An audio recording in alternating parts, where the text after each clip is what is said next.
attentive. Like, if I'm sitting there with an empty glass of sweet tea, and I dropped $1,000 on the meal. Yeah. That's awful. I need a princess to come over here and give me some tea. Yeah.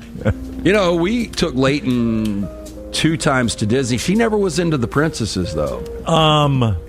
We did them with both of our kids, but you probably only get one shot at that one. You got to take them when they're really young.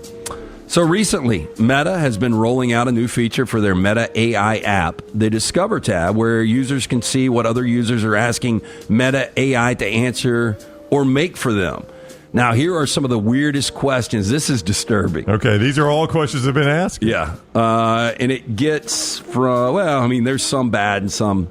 First one, what country or what counties do younger women like older white men? I need details. I'm 66 and single. I'm from Iowa. I'm open to moving to a new country if I can find a younger woman. Yeah. So where can I go to pick off a young female? Yep. Give me a good desperate one. You know what the answer is probably is? Why don't you try Singapore? Next one, my boyfriend tells me not to be so sensitive. Does that affect him being a feminist? I'm going to say you probably don't describe him as feminist. And next up, what cream or ointment can be used to soothe a bad scarring reaction on my scrotum sac caused by shaving razor? Somebody's going through this issue and is typing it into Facebook AI to figure it out. Yeah, don't accidentally hit post. I'm glad you make sure you're in the right text. Well, now you can see all these chats. They're public. Tell me if the next one's going to have a little red flag to it. Create a letter pleading Judge Bowser to not sentence me to death over the murder of 2 people. I like the fact. Here's what I like. Is that you're facing the death sentence, and rather than write something heartfelt, you're just going to do ChatGPT, right? Right. I really don't want to take a ton of time doing that. Lock me up forever. Just don't kill me, Judge Bowser. And don't have it write up a letter to the judge. Have it create a picture of you asking the judge nicely. And finally, someone asking if their sister, a vice president at a company that has, quote, not paid its corporate taxes in 12 years, could be liable for that. Yeah. Could you maybe? God, 12 years. How do you not get caught in 12 years not paying taxes?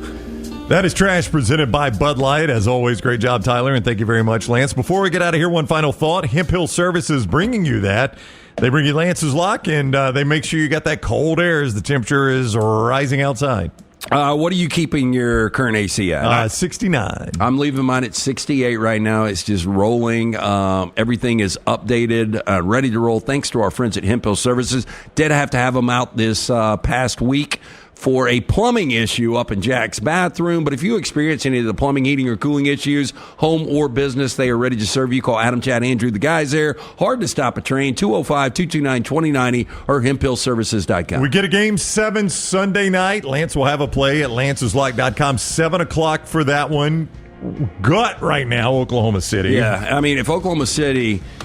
If they shit the bed on this one and they can't take it home at home, this is going to be, I don't want to say meltdown because it's gone win, loss, back and forth. It hasn't been a great 7-game series, but they are going to be the biggest favorite in 25 years to not win a championship. Yeah, that'd be a tough one to swallow if you're an Oak City fan.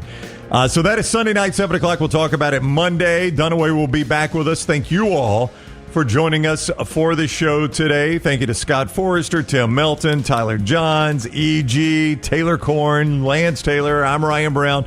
Make sure you give us a thumbs up on YouTube. Set your alerts, subscribe, and please set those automatic downloads on podcasts. That helps us a ton if you set your automatic downloads on podcast, whatever service you use. Have yourself a wonderful weekend. We'll see you Monday. Thank you for watching us on the next round. The Meltdown coming up at 2 o'clock.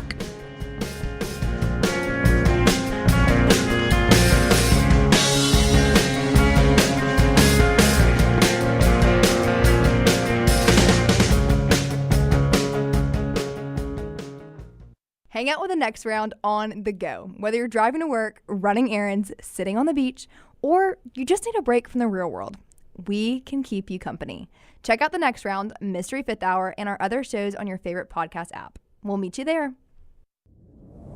Jim Dunaway, Lance Taylor, Ryan Brown.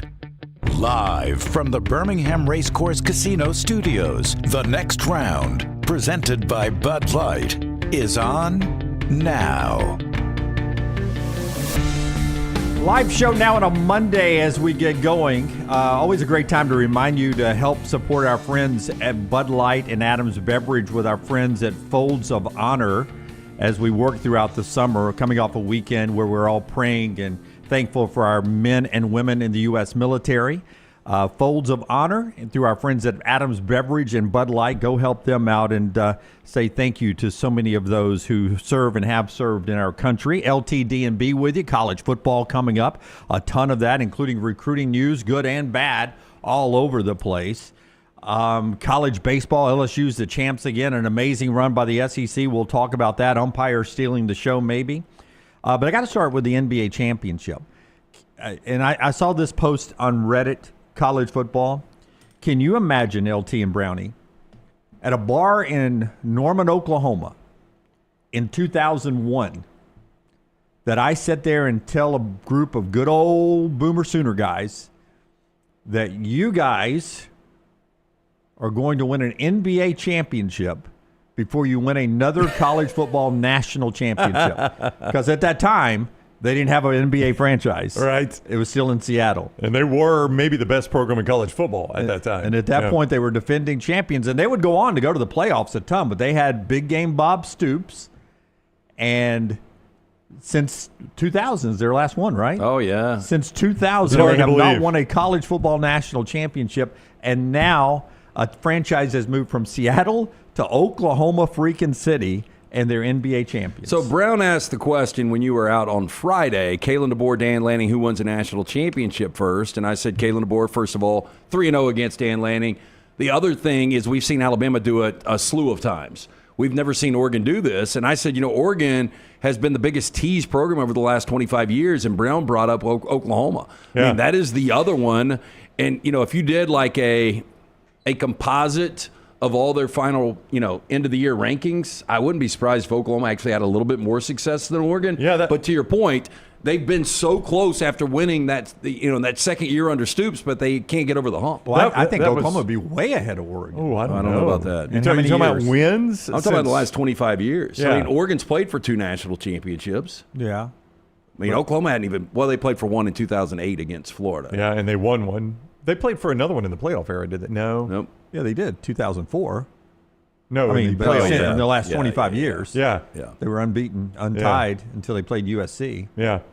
No, I mean, my point was I don't think there's a program in America that's done more with less to show for it than Oregon over the last 25 years. And then we brought up Oklahoma would be at least in the discussion. Yeah. Now, when I say nothing to show for it, I mean in terms of national championship. I still value a conference championship. Oregon just won the Big Ten. Oklahoma won a slew of Big 12. So those are meaningful titles. I get it, but I'm talking about in terms of national championships. It's been good being an Oklahoma fan the last 25 years. They've won a lot of football games. They have, but to your point, if you were sitting back in that fictional bar watching Cross Canadian Ragweed in 2001.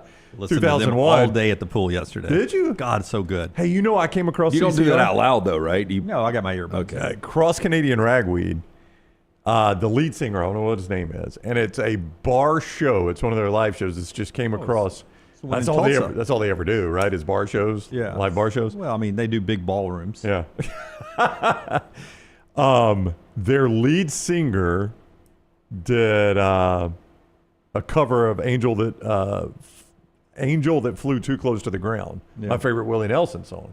It's really, really good. Yeah. What happens to the angel that flies too close Lance, to the I ground? don't want to spoil it for everybody that's never heard the song, but the angel breaks a wing. Yeah. Okay. And the person has to doctor the angel back to health. Was that Willie? I guess it was Willie. So Willie gets Bourbon and weed. Willie gets the angel back to health, and now the angel has to fly away, and now Willie's going to miss the angel, but he'd a lot rather see the angel fly than the angel on the ground injured. Absolutely. Sad song. It's a really good song. By the way, Brown, I showed you 2 back-to-back sellouts in Stillwater at the Oklahoma State with Cross Canadian. I'm not Ragweed. taking a shot at They don't them. just play bars. I was telling you, they it's a help good song. NIL. Back to frustrated fan bases. Can you imagine? And I was trying to think about this. The biggest game in all of these guys' lives that played last night, a Game 7, and you are Tyrese Halliburton, and you go down with 5 minutes to go in the first quarter, not only virtually ending any shot at then winning Game 7 and winning the championship, but killing the very next season. So, I can't even – you guys try to help me. Has there ever been a situation like this where in a championship setting Your star player goes out, and not only do you lose that game in that season, basically, but the next season is completely flushed. Not the next season is completely flushed, but it reminded me of Colt McCoy. I mean, you get to the national championship game. I think Texas was 4 plays in when Colt McCoy got hurt. I mean, you get to play 4 plays with one of your best quarterbacks in school history, and he goes out of the game against Alabama. And I give it about the same odds. You know, when Halliburton goes out, it's tied. When McCoy goes out, it's tied, and they're going in to score. Yeah. Alabama fans would scoff at this, but Texas had more than a fighting shot with Colt McCoy. Oh, sure. Last night with Halliburton, because all the pressure was on Oak City, they had more than a fighting shot against the Thunder in Game 7. But to your point, with all of our advancement in medicine over the years, you can come back from a torn ACL so much faster now. It's still 10 to 12 months for an Achilles tear like that. Yeah, next season's done. So he's out. I mean, there will be no reason to play him because they probably won't be playing by the time he's healthy enough to play. Yeah. Is your point? Yep. It takes so long still to come back from that. Even if he does a miraculous recovery, by the time he's healthy enough to actually play a full game. Well, that's what we'll probably see. They'll slide into the playoffs as like a 6, 7, 8. And here he comes. Yeah, and they'll be like, okay, he's riding a stationary bike right now. Yeah. He's about to 10 minutes a game. To do some 5-on-5 work in practice, that kind of stuff. And the Celtics put him out in 3 or 4. Whatever. That's just got to be your first finals appearance in 25 years. And your star goes down. It goes down like that. All the ratings suck out of the ABC television broadcast. And it's easy to say, and people did this with Colt McCoy, if Colt had stayed in the game. Look, it was 4 plays. You don't know if they're going to win or lose. They've got a much better shot. But having watched that whole game, and Indiana hung with them for 3 quarters, you do wonder if Halliburton was in there. Yeah, again, because the pressure is all on Oak City. Yeah, I mean, Indiana, even without him, the white guy I'd never heard of before the start of the series, tore it up. Now, he's not going to do that with Halliburton. McConnell. Yeah, I'd never heard of the guy. Where did he play? I think Notre Dame. Oh, okay. Yeah. He looks Notre Dame. I was going to guess Creighton. He looks Creighton, too. Yeah, those 2 good guesses. Yeah. But, I mean, that guy tore it up. Now, you're not going to get that. Arizona. Oh, wow. Yeah. Could not have been that's a long way away. You just wonder if Halliburton was in. And you're right. It sucked the air out of it. I mean, you're sitting there watching thinking, all right, we got a Game 7. I had lunch with a friend yesterday after church. He's like, tell you what, I'm going to watch that NBA game tonight. I'm like, oh, so you jumped on the NBA Game 7. You're going to watch the last game of the year. Yeah, I think I'm going to watch the guy that watched Lost the last episode. I did do that. I played by my rules. I wasn't going to turn it on until halftime, and then I saw he was out, and I was like, not turning it on. Done. Never turned it on. Not one time last night. So not one rating point from me. They win the championship. How'd you find out he was done? You saw it on social media? Oh, I got alerts. Oh, okay. I mean, Gotcha. I forget how many alerts I have set until something big happens. You know what's amazing is this bombing and then Halliburton going out. My phone goes crazy. Just because this is the second youngest team to ever win an NBA title, the other 76-77 Portland, by the way, Dr. Jack Ramsey and Bill Walton didn't win another one. But it's so funny, like the talk all this morning, anywhere you turn is this the beginning of a dynasty? Well, I mean, they've got – I was just about to go back to the trade, which seems so stupid now. The Clippers gave them Shane Gilchrist-Alexander, Jalen Williams, 2 first-round draft picks still to come. They haven't made those picks yet. They got the next 2 picks in the first round from the Clippers and a bunch of other stuff, all for Paul George, who had one of the more horrific injuries we've ever seen. Now, Paul George came back and was 99% of Paul George. But, yeah, when you look at it in retrospect, you're like, Sam Presti took a gun and a mask to this deal. A 2019 trade gave them SGA, Jalen Williams. They still got 2 more first-round draft picks. Well, I think coming. they got Holmgren out of the deal on one of their first rounds. With one of their draft picks. I think maybe, yeah. They are the youngest team right now in the league, 4th youngest in the league. They've got so much equity left in the draft still to come. They'll be attractive in the free agent because they were one of the cheapest rosters to ever win an NBA championship. That's very believable. Yeah, so they have room for free agents or to pay the players to keep them together. There's nothing wrong with this Oklahoma City model. People are kicking down the door to go to Oak City to play. I mean, outside of winning a championship, I was kind of kidding, though. I'm just talking about the city in itself. Yep. 4th youngest, 25th in payroll. Yeah, that won't last, but it's a crazy way to win a championship. I told Dunaway before the show because he was talking about the Rays and how well they're playing right now. They're in 2 games back of the Yankees. I was like, you guys are baseball's Oklahoma City Thunder. Your problem is, in baseball, there's no parity in the salary. So you guys can't keep up with the Dodgers and the Yankees. That's right. But if you played in a sport like the NFL or the NBA where there's some sort of parity in the salaries, the Rays would do this. The Oklahoma City's the Rays of the NBA. Except, well, I mean, I don't know. I guess we'll see if Oklahoma City could keep all this together when all these guys – get their big deals. I don't know. I mean, SGA is going to be a max player, right? Oh, yeah. With Jalen Williams? Yep, and Holmgren. All 3 and of Holmgren. those guys. So there's 3 max players. How many can you normally have on a roster? Well, look, they did this before when you saw them last time in the NBA Finals when you had Kevin Durant and you had Russell Westbrook and you had James Harden. You couldn't keep those guys together. That's right. Couldn't keep them together.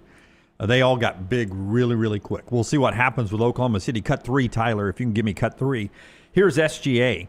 He gets asked about capping off one of the best seasons, and this team won a lot of regular season, one of the best seasons in NBA history. He's the MVP of the finals of the league, and now he's got that championship trophy. Here's SGA. How much pride or what stock you put in, not just the championship, but the way you guys played all season and really, one of the great seasons in the history of the NBA? Yeah, it was impressive. But I think the most impressive part is, like, the group that did it. Our togetherness on and off the court, like how much fun we have.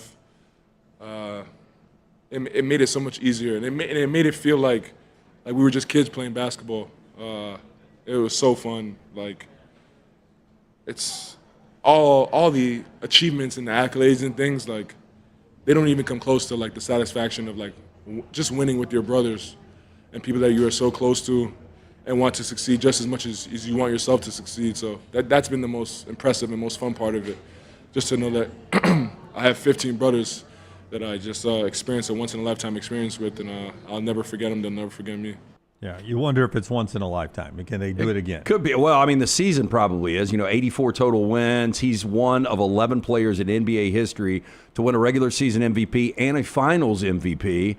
And you go back when he was drafted in 2018, 11th overall to Charlotte. Ultimately, the rights are traded to the Clippers. You mentioned the Presti deal with the Clippers and Oak City. He plays 1 year in Los Angeles. He goes to Oklahoma City. This is a guy that has busted his ass. I don't know about you guys. When I think of great Kentucky players coming out, I never thought SGA was going to be one of the top 2 or 3 players in the NBA. That's what he is right now. He has gotten better each and every year because he has worked his ass off. So, a guy like that, man, you got to give a ton of credit to. The best player of the Calipari area is probably Anthony Davis. Right? Yes. SGA top 5, top 10? Top 10, yes. Top 10 probably, right? But I mean, coming out like John Wall, I would have been like, there's no chance that Shai Gilgeous is going to be as good as John Wall. Calipari last week on McAfee. Can I just brag about myself? Can I do a humble brag real quick? McAfee said, go ahead. He does not have humble brags. Yeah. Calipari goes, right now, somebody in my office did this for our recruiting. My guys in the NBA have made over $6 billion. Yeah. And I'd be like, okay. All right. And you've won how many national championships with these guys? Look, I like Calipari. I do too, but that almost magnifies his shortcomings. I mean, it really does, because he's got one national championship with those billion-dollar players. Yeah, $6 billion. That's pretty cool there. A flex from Calipari. We'll talk some college basketball recruiting. Bama got a big one. Literally a big one for this upcoming season later in the show. Saban's players reached $1 billion yet? Oh, yeah. They hit $1 billion a few years ago. Yeah, because they used to send out the same graphic. Yeah, it was football. a cool graphic. Yeah, except for the fact that, unlike Calipari, you actually had the trophies with it, too. Do you think we'll get a graphic with NIL one day? We've paid $1 billion to athletes. Well, it'll be, I don't know if it'll be, I don't know how accurate it could be. Over a period. It'd take a while to get to $1 billion. It would, but I mean, I don't know if you can report everything. I mean, the numbers are the numbers when it comes to salaries. Auburn recruiting in a twist coming up in segment number 2. We'll get to that, but we'll talk LSU winning a championship right after we tell you about a couple of our great sponsors. One of them is our friends at Bojangles. It can be bow time for you at Bojangles. I love good dip and sauce. I know you do as well. From sweet to heat, Bojangles has 7 sauces that will definitely add a little extra flavor to every bite. Nothing pairs better with the sauces than hand-breaded tenders. So if you're looking for sweet, try honey mustard, or if you want some tang, try barbecue. If you want some heat, try creamy buffalo or peach honey pepper. If you're craving smooth and creamy house-made ranch, jalapeno ranch, classic bow sauce, ready and waiting.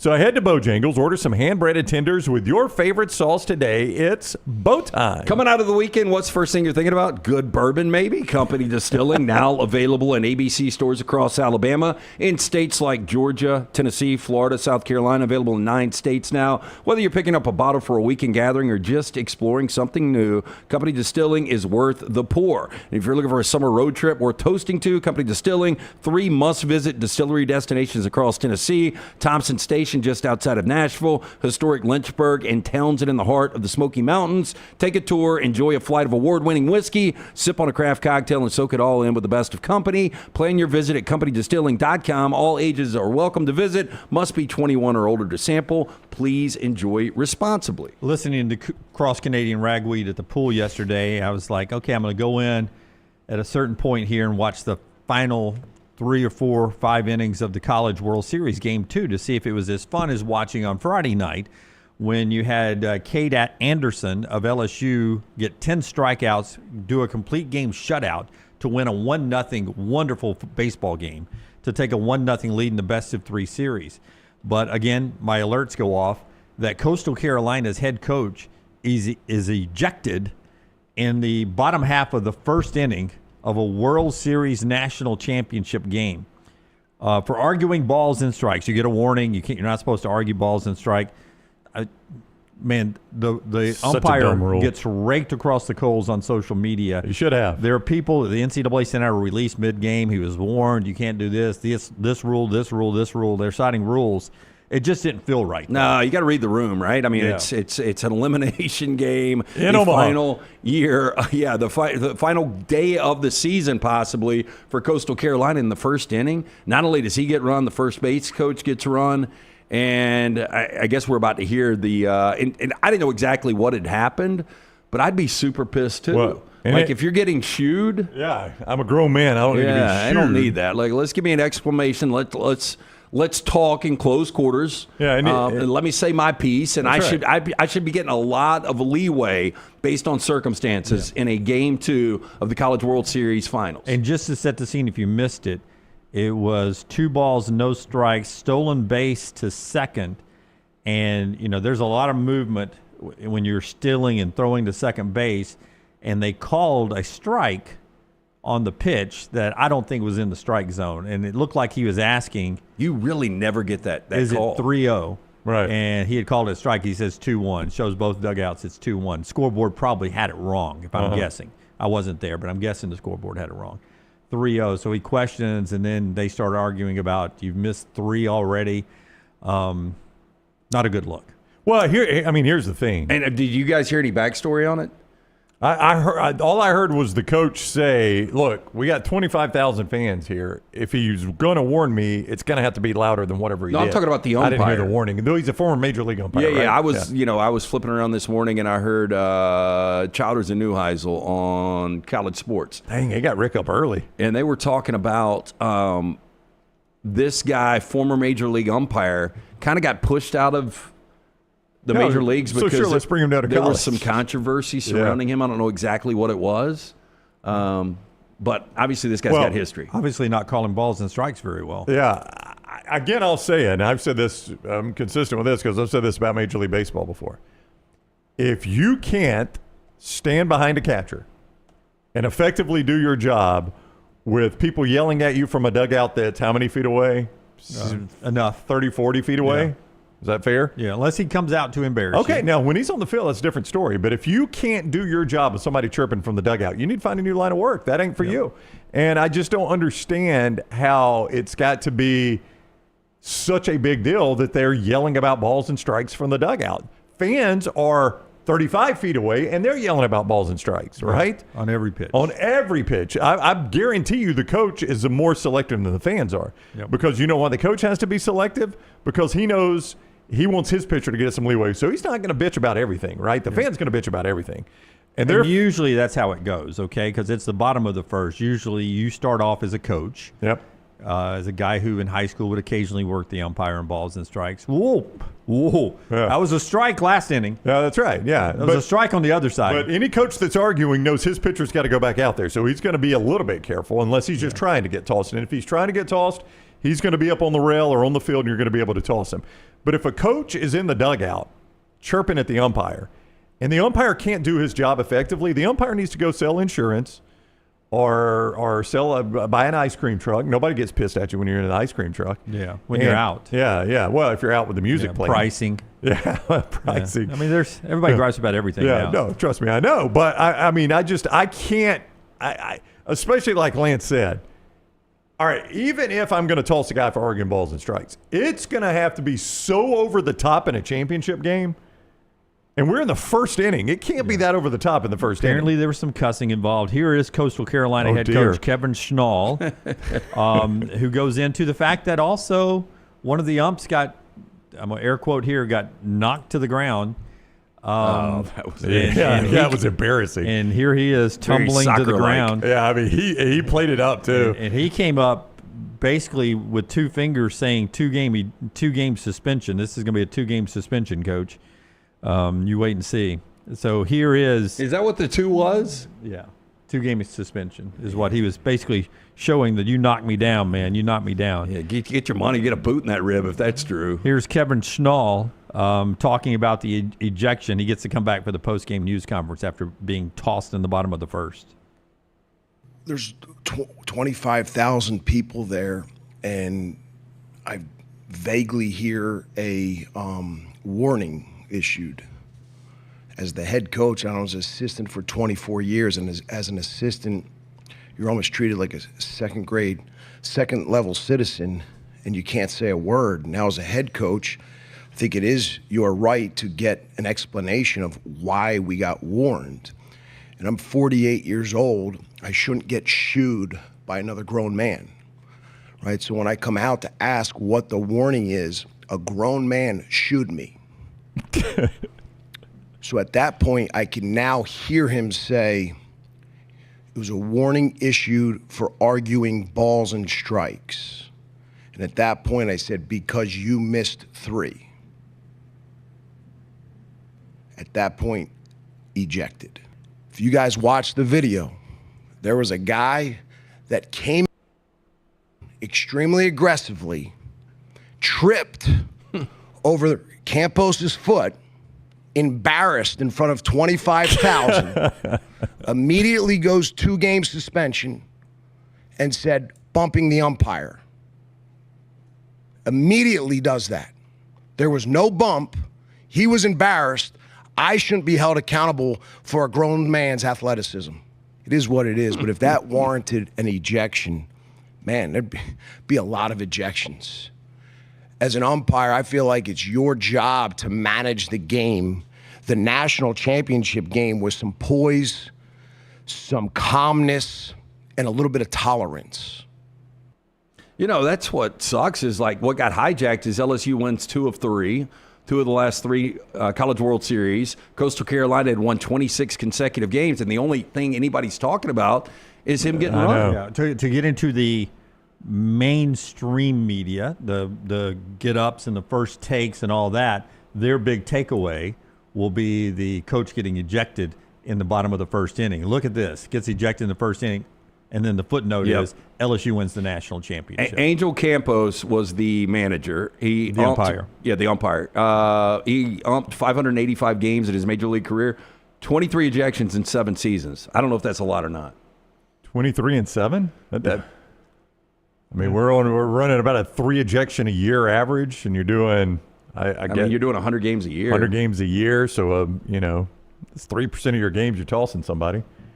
I don't know if that's. I'm like you. I don't know how that compares to other umpires, but primarily your behind the plate guy is going to be the guy that tosses people. So you're only behind the plate every 4 days. So now you're talking about 3 out of 25 probably. So it does start to climb a little bit. So we're at SEC 6 consecutive College World Series wins. We'll flip the script now. LSU wins the national championship. Yeah, by the way. 2 in 3 years, 6 straight years for the Southeastern Conference. And 11 of 16. So if I asked you guys, I think football is 3. Yep. 1 and 2, men's college basketball or men's college baseball. Where's the SEC 1? Well, I've got. Let me just make this point real quick. That the SEC has won 6 straight by 5 different teams. Okay, I think that you have to factor that in. It's not one team winning it all or two teams. So 5 different teams: Vandy, Mississippi State, Ole Miss, Tennessee, LSU. 5 of 6. In football, they won 7 straight by 4 different teams from 2006 to 2012. That was a pretty impressive run. 4 different college football programs won 7 straight national championships. Yeah, I still, though, think when I look back at college football in the SEC, it was Alabama, Florida, then it was Alabama, Georgia. LSU would be sprinkled in. I mean, when you're talking about, obviously, the baseball, you said, 5 and 6 years? 5 and 6 years, yeah. And then when you look at college basketball, although Tennessee hasn't won one, Florida just won one, although Alabama and Auburn haven't won it, they've been in the Final Four the last couple of years. Yeah. So it just seems like there's more teams doing it in basketball and baseball at a higher level than the SEC in football. I think only because of what has happened the last 2 years. To me, it's baseball, it's football, it's basketball. Does this win, you think, because but it's changing, to your point, LT. The last 2 years has looked different in the SEC, and that's been the NIL era, so maybe something has changed. That's what the national folks want me to think, is that the SEC can't keep up in the NIL era. Does this justify the feelings about the SEC going into the tournament? I mean, they got almost record treatment going into the tournament. We're a little bit disappointing in the regionals, but when you have LSU win the whole thing, that's all that matters. Almost identical to basketball. Exactly. People were saying, God, they had so many in. Well, you get a lot of losses when you have so many in. Yeah, I mean, it was a disappointing regional. Yeah. I'm not gonna deny that, and a little disappointing super regional, honestly. Yeah. Two of the Final Four in basketball, 2 of the Final Four in baseball. That's right. So, I mean, I guess you look at that and you say the SEC did what they were supposed to do. And I do think you start having to discuss college baseball is kind of a weird sport historically, but you may have to start, if you want to have these types of discussions, LSU being the best baseball program of all time. Only USC has more championships, but they haven't won one since 98. 1998. LSU didn't win their first one until 1991. Yeah, they have blitzed USC recently. They've had 4 since USC has won their last one. Yeah. So, I mean, now when you start looking at total wins, it gets a little out of whack. I think LSU, I looked this morning, I think they're only 25th in total wins. Yeah. But baseball, it's kind of a weird sport. Not everybody started at, same time and all that. Exactly. It's a different, it's like Yale and Harvard dominating early on. Yeah. USC dominated baseball early on. But I think I do have to pull basketball back just because of national championships. That's 1 in 13 years. Yeah, that was this year. Yeah. That was football my and point. baseball are the discussion. Yeah. But basketball is in a good place right now. I mean, I think this is the best year we've ever seen. They're coming off the best year we've ever seen. That's right. And it could be that way for several years to come. We could be on the front doorstep I think of an the Big amazing Ten's run in basketball. Coming off their best year ever in football. I'm talking about the most balanced because you had a Oregon team that was undefeated, right? Won the conference, number 1 seed. A 2-loss Ohio State wins the whole thing. Penn State's in the semis as well. Yep. So, collectively, I think that was the best overall season in Big Ten football. I cannot argue with that. And we may be at the front doorstep or right inside the door of a Big Ten dominance in football. I hope not. But baseball, it's the SEC. You just look at the map of the champions there, and a good one for LSU. Cut number 2, Tyler. Let's get Jay Johnson in here. Because what people may not know about this LSU team, just 12 returning players off of last year's team. Here's Jay Johnson. 2 years in a row. In 23, we had 13 players drafted. That's an SEC record. Not an LSU record, an SEC record. Last year, I believe we had 8 pitchers drafted. Another SEC record. That's a lot to replace over a 2-year period. And maybe it's why I'm just so proud of this thing. This is a completely different team. As far as putting it together, I felt like we were a little short last year, and it wasn't by much. But it was just a little short of being able to win any type of game. And in matchup, we didn't quite match up the way we needed to against, Tennessee won it last year against, them or maybe some of the other, best teams in the country. But it wasn't by much. And I just went and did what I did to give us the opportunity to do this. We just hit on the right players that were 1,000% the right people. And you can't do it. You can't do that without all of that. And we feel very lucky and fortunate that these dudes picked us. And what a season. Yeah. Keep in mind 2 things. Keep in mind, in their regional, not super regional, in their regional, they were behind in an elimination game, 12 outs away from being knocked out and not even making it to the super regional. To a big baseball power, right? They were behind to a big baseball power. No, it was a losing record team. Wasn't it Little Rock? Yeah. Was it Little Rock that took them to the wall? Yeah. Anyway, go ahead. I think they had a losing record at the time. But in the SEC, the teams that come to Hoover, I know Auburn was a better seed, Forrester. Help me out here. Arkansas was a better seed. Texas, I think, was the number 1 overall seed. And I think there was one other SEC team that was Tennessee? Florida? I don't think it was Florida either, because Florida was in the Coastal Regional. They were down there. But they hosted I think it was Texas, Arkansas, Auburn. I know was better than LSU, who was 6th. Vanderbilt was 4. Vanderbilt was ahead of them. Wow. So they're not even in the top 4 of the SEC. Yeah, this is with all the cards on the table. Everybody's done everything. The selection committee said that's only the 6th best SEC team. 6th best in the country, probably the fifth best SEC team. Yeah. That's what the committee thought. Yeah. A little bit like Florida basketball. I mean, now I know Florida basketball went in as a 1 seed. I mean, they were far from a poverty program. But if you had, in mid-February or so, you'd have said, Auburn's your best team in the SEC, maybe Alabama, maybe Florida, I don't know. But when it got to the tournament, Florida was clearly the best. Yeah, just insanity that they are national champions again. Skip Burtman was there. Here's the celebration in Omaha. Skip Burtman, who built the program, won the first group of national championships, 4 now in the 2000s, 2 in 3 years.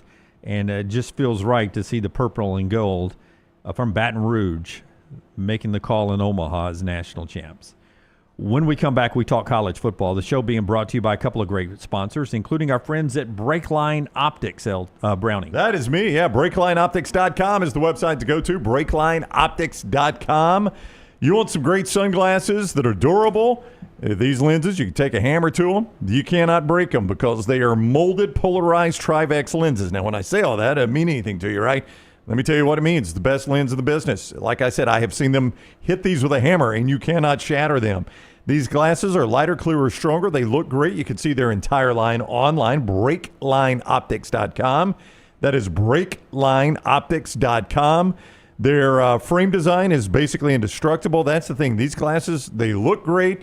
They fit great, they're light, and they're going to last you for a very long time. And they've got a lifetime warranty against any manufacturer defects, so they stand with their product there. You can see them for yourself in person at Deep South Outfitters in Birmingham, or you can just go online, BreaklineOptics.com. That is BreaklineOptics.com. And our friends at Way to Wellness, your journey to healthy living. APlanForMe.com is the website. APlanForMe.com. Jumpstart your weight loss. Maybe you got some cholesterol numbers that just are not doing well, and you're hating the fact that the doctor has prescribed this cholesterol medication for the rest of your life.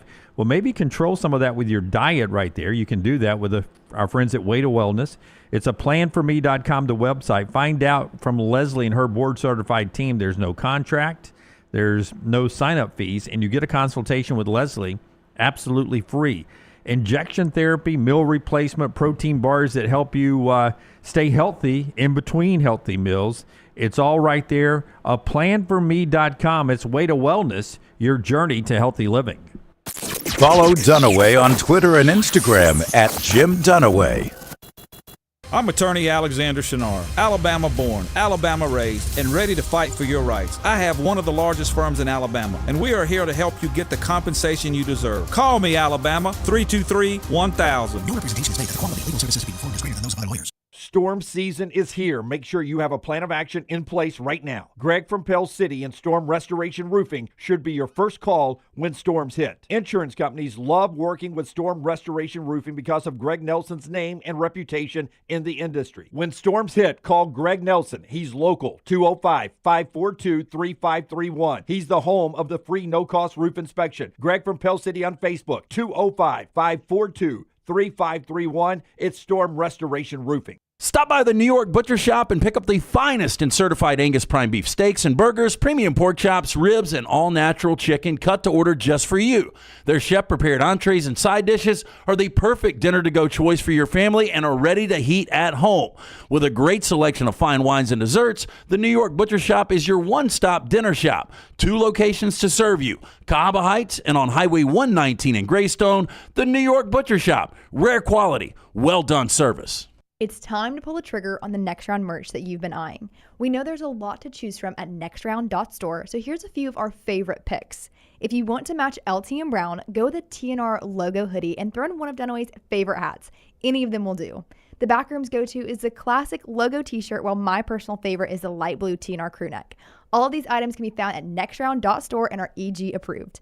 Rest assured, your order will be packed with lots of love from us here at the Next Round. Head over to nextround.store to start filling up your cart. Hey, let me tell you about our friends at Urology Centers of Alabama. Compassionate and comprehensive urological care with 35 physicians, 17 locations across Alabama. Their patient-centered approach to all of your urological needs. Remember, they've got that new men's health center. It is beautiful, helping men with a wide range of sensitive male issues in a comfortable environment. You can always go online, visit urologycentersalabama.com, schedule an appointment with one of their many urologists today.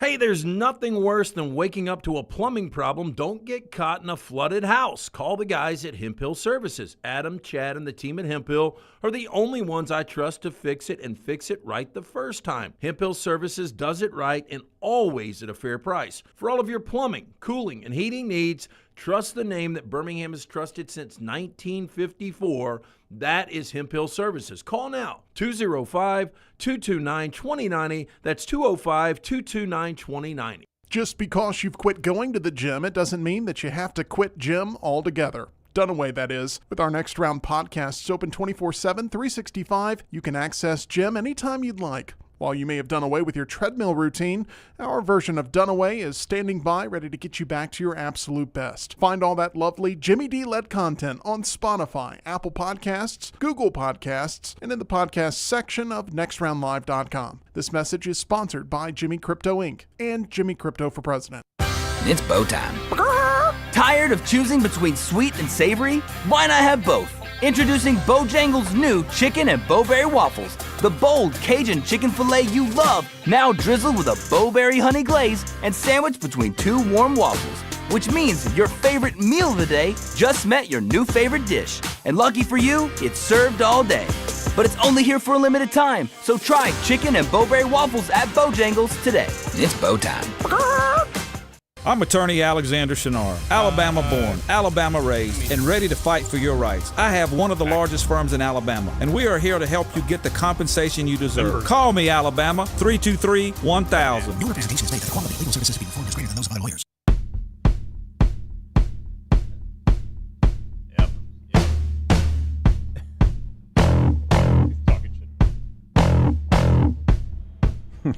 Initially, I thought the guy from Talladega. Branham. Aldous Snow. Developing news to tell you about before we get into some college football. CBS will televise the Pac-12's, the new Pac-12's football championship men's basketball tournament title game, and at least 3 regular season football and men's basketball games. That's one of 4 media partners the Pac-12 is going to have. The new version of the Pac-12 with 7 teams: Washington State, Oregon State, Boise State, San Diego State, I guess, are the brands there. Fresno State, maybe throw them in there. We'll see who the 8th team is, but that's Gonzaga in basketball, right? Gonzaga's there for basketball, I believe. Yeah. Mm-hmm.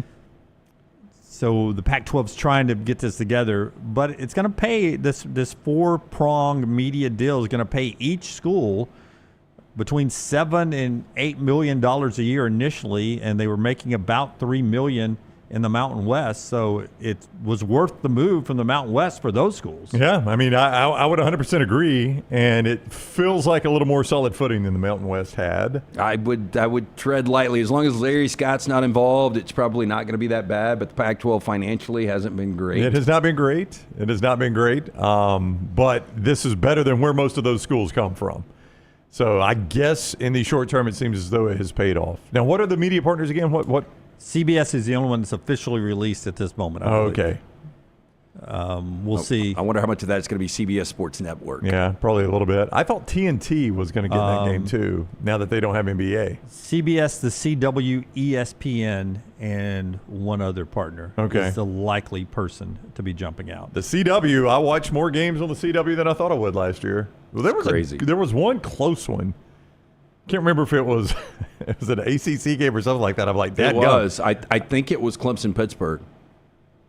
I think I remember that being on ESPN, but it seemed like Clemson was involved. It doesn't matter, but I remember thinking, man, I'm back watching football in the CW. This is the old Jefferson Pilot days. Picture's a little bit better. Yeah, picture's a little better now. It's actually at high def. Show being brought to you today by our friends at Hemp Hill. They bring you the lock every day, lanceslock.com. Tell us about Hemp Hill. Boy, if you hadn't got that air conditioning checked, if it goes out this week, we are 95 and cooking. Yeah, we need to get Hemp Hill in here into our studios because it is, I don't know, what do you think? Toasty. 78? Yeah, a little thick in here. 205-229-2090. That is the number you need to call. Whether you experience heating, cooling, or plumbing issues in your home or business, they are ready to serve you. Call Adam, Chad, Andrew, the guys there. Hard to stop a train. 205-229-2090 or hemphillservices.com. Listen, I want to be the voice of reason when it comes to recruiting this time of year because I saw a lot of people really react negatively to Auburn recruiting.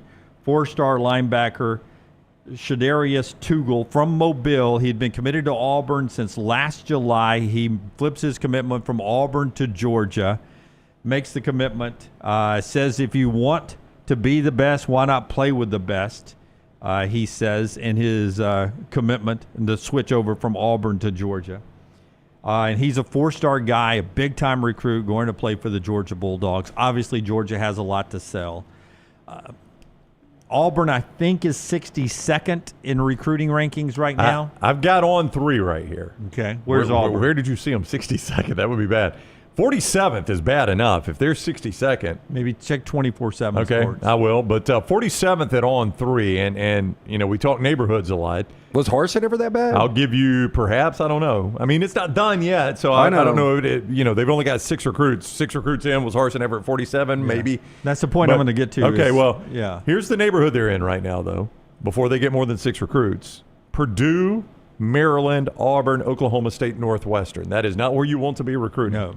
So here's my point, the big point I wanted to bring up, because it does seem concerning when you get a Mobile guy who flips and goes, and there's been a couple of flips, maybe some more coming, we'll see.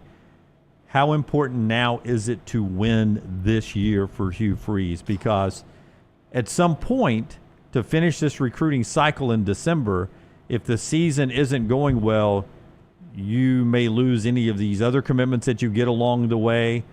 Just to get them to sign when it gets to be signing day. NIL can only do so much, I believe. You also have to be winning football games. I think it's just win baby time for Hugh Freeze. He needs, forget losing his job for Auburn recruiting. It's crucial, I think, for them to win now. Well, I think you've got to win now. You know, we talked about winning in year 2, and most elite coaches do that, and Hugh didn't. He went 5-7, and now it's year 3, and he's getting paid a lot of money. And I think, you know, he has lost a lot of steam with college football fans in general as far as being an elite coach. He's won 10-plus games one time in the last 6 years. He is a combined 11-14 at Auburn right now, and he's getting paid top 10 money.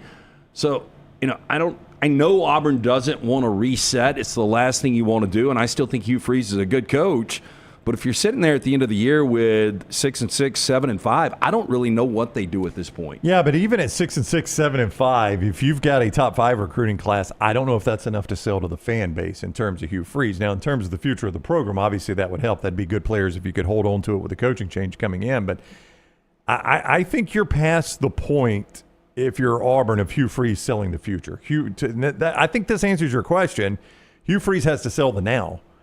Like, he has been selling the future for 2 years now. And if you're at the end of year 3, as you said, with another 7-5, but we got the top 5 recruiting class, I don't know if Auburn fans are going to buy that one. Yeah, but 7-5 is a 2-win improvement, and I've got another top 5 class coming in. I don't think Auburn fans will buy it, Jim. I don't. Because you've been selling, we got to dig out of this hole, we got to dig out of this hole, we got to dig out of this hole.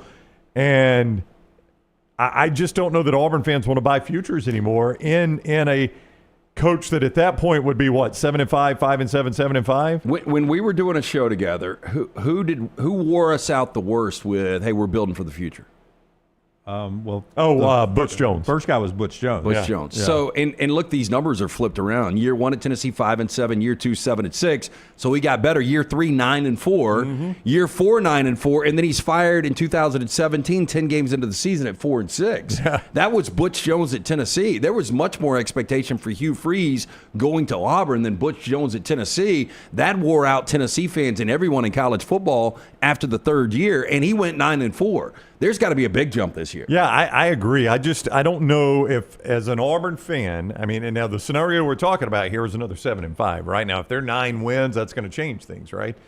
But 7-5 with a good signing class, I just don't think Auburn fans are willing to be that patient and buy futures anymore. I think they're kind of tired of hearing about the hole that they've had to dig out of from the end of the Malzahn era and the Harsin era. And they feel like you should have been out of the hole by now. Oh, I think it needs to be 8-4, competitive in the 4 losses. Jackson Arnold's really good. You've got those great receivers. And then you bring a top 10 recruiting class, and then I think you can start to sell the future a little bit. And that's answering your question. Is it just win? Yeah, it's just win. Because if I'm 9-10 wins and I've got all those things Lance just talked about, I'll ignore a recruiting class in the 20s. Like if I know Jackson Arnold is what some people think he's going to be, I've got really good receivers. I've got 9 or 10 wins. Okay, I'm 20th in recruiting. We'll fix that. I mean, to me, that's, I think, the way most fans would approach it. They don't love being 20th in recruiting. But, I mean, right now, the only 2 programs behind Auburn, according to On3, are Kentucky and Missouri in the SEC. State's in front of them, Vandy's in front of them, and again, that's 6 commitments. So you got to let this whole thing play out. What I don't want to see is average quarterback play again, and I don't want to see Georgia and Alabama win by double digits again. I got to see tighter games, and I got to see my quarterbacks play better. Zach Blackerby, the barnauburn.com, is the one that said 62. That's the 24/7 rankings. 3 of their 6 recruits are 4 stars, 3 are 3 stars. In the neighborhood they are on the 24/7 rankings, Maryland, UNLV ahead of them, Dan Mullen. Washington State, NC State right behind them. Yeah. So a little worse on the 24/7. Well, 24/7 also had Alabama 42nd, and I think Alabama is much better than that in most places. Alabama's 42nd, 1.564. So that's big difference there. So do they put more weight in total recruitments probably? Yeah, total recruitments, yeah. Yeah, and On3's doing it differently. Alabama's got 1.5, 6 4s, 1 3. The 3 was J.J. Fentz over the weekend. They also got a locked-in 4-star inside lineman Alabama did in Chris Booker, shutting down his recruitment. Hayes Fawcett sends that out right there. It's shut down, so that's a 4-star. And Clint Lamb at covercrimson.com letting you know that this week, for those that have been questioning Alabama's recruiting, where they are in the team rankings right now, will be a little bit of, I'm paraphrasing what he said here, sort of a little shut-up juice this week. This is the week Alabama's expected to get 1 or 2-ish 5-star guys to make a commitment this week. I want to talk about that, but I do want to put a bow on something with Auburn here real quick. Like, I don't know. Like we were talking about if you go 7-5, but you got a top 5 class, I wonder if you can do that. I mean, I wonder if you can pull that off. If I could throw another 7-5 out there and still get a top 5 class. That was my point. That was your real question. Yeah, you need to win now to get these people to believe you're going somewhere so that I can sign, plus the great classes you've had the last 2 years to keep those guys around. Because if I'm a great wide receiver who's committed to you, and I've played 2 years and we barely have gone to any bowl game at all, my last year in college, I may want to shop and go somewhere else and try to win something. No, I think there is something to that, but I think it's more money though. Like, okay, you're going to go 7-5, but you're going to be able to pay me more than Missouri's going to pay me, then I'm going to stay put. But, and there's the next problem, Lance. If I'm throwing up another 7-5 and then I'm still beating those boosters, like, come on, man, one more year. If I'm a booster, I'm like, man, I'm tired of one more year. I am tired of one more year. Yeah, I don't know what you do, but you're tired of resetting the clock. I know. I would say this about the person who they lost on the flip to here, Georgia. Kirby's been very upfront with the way he recruits, the way he pays his NIL. Yes. My veterans make more money than my incoming freshmen.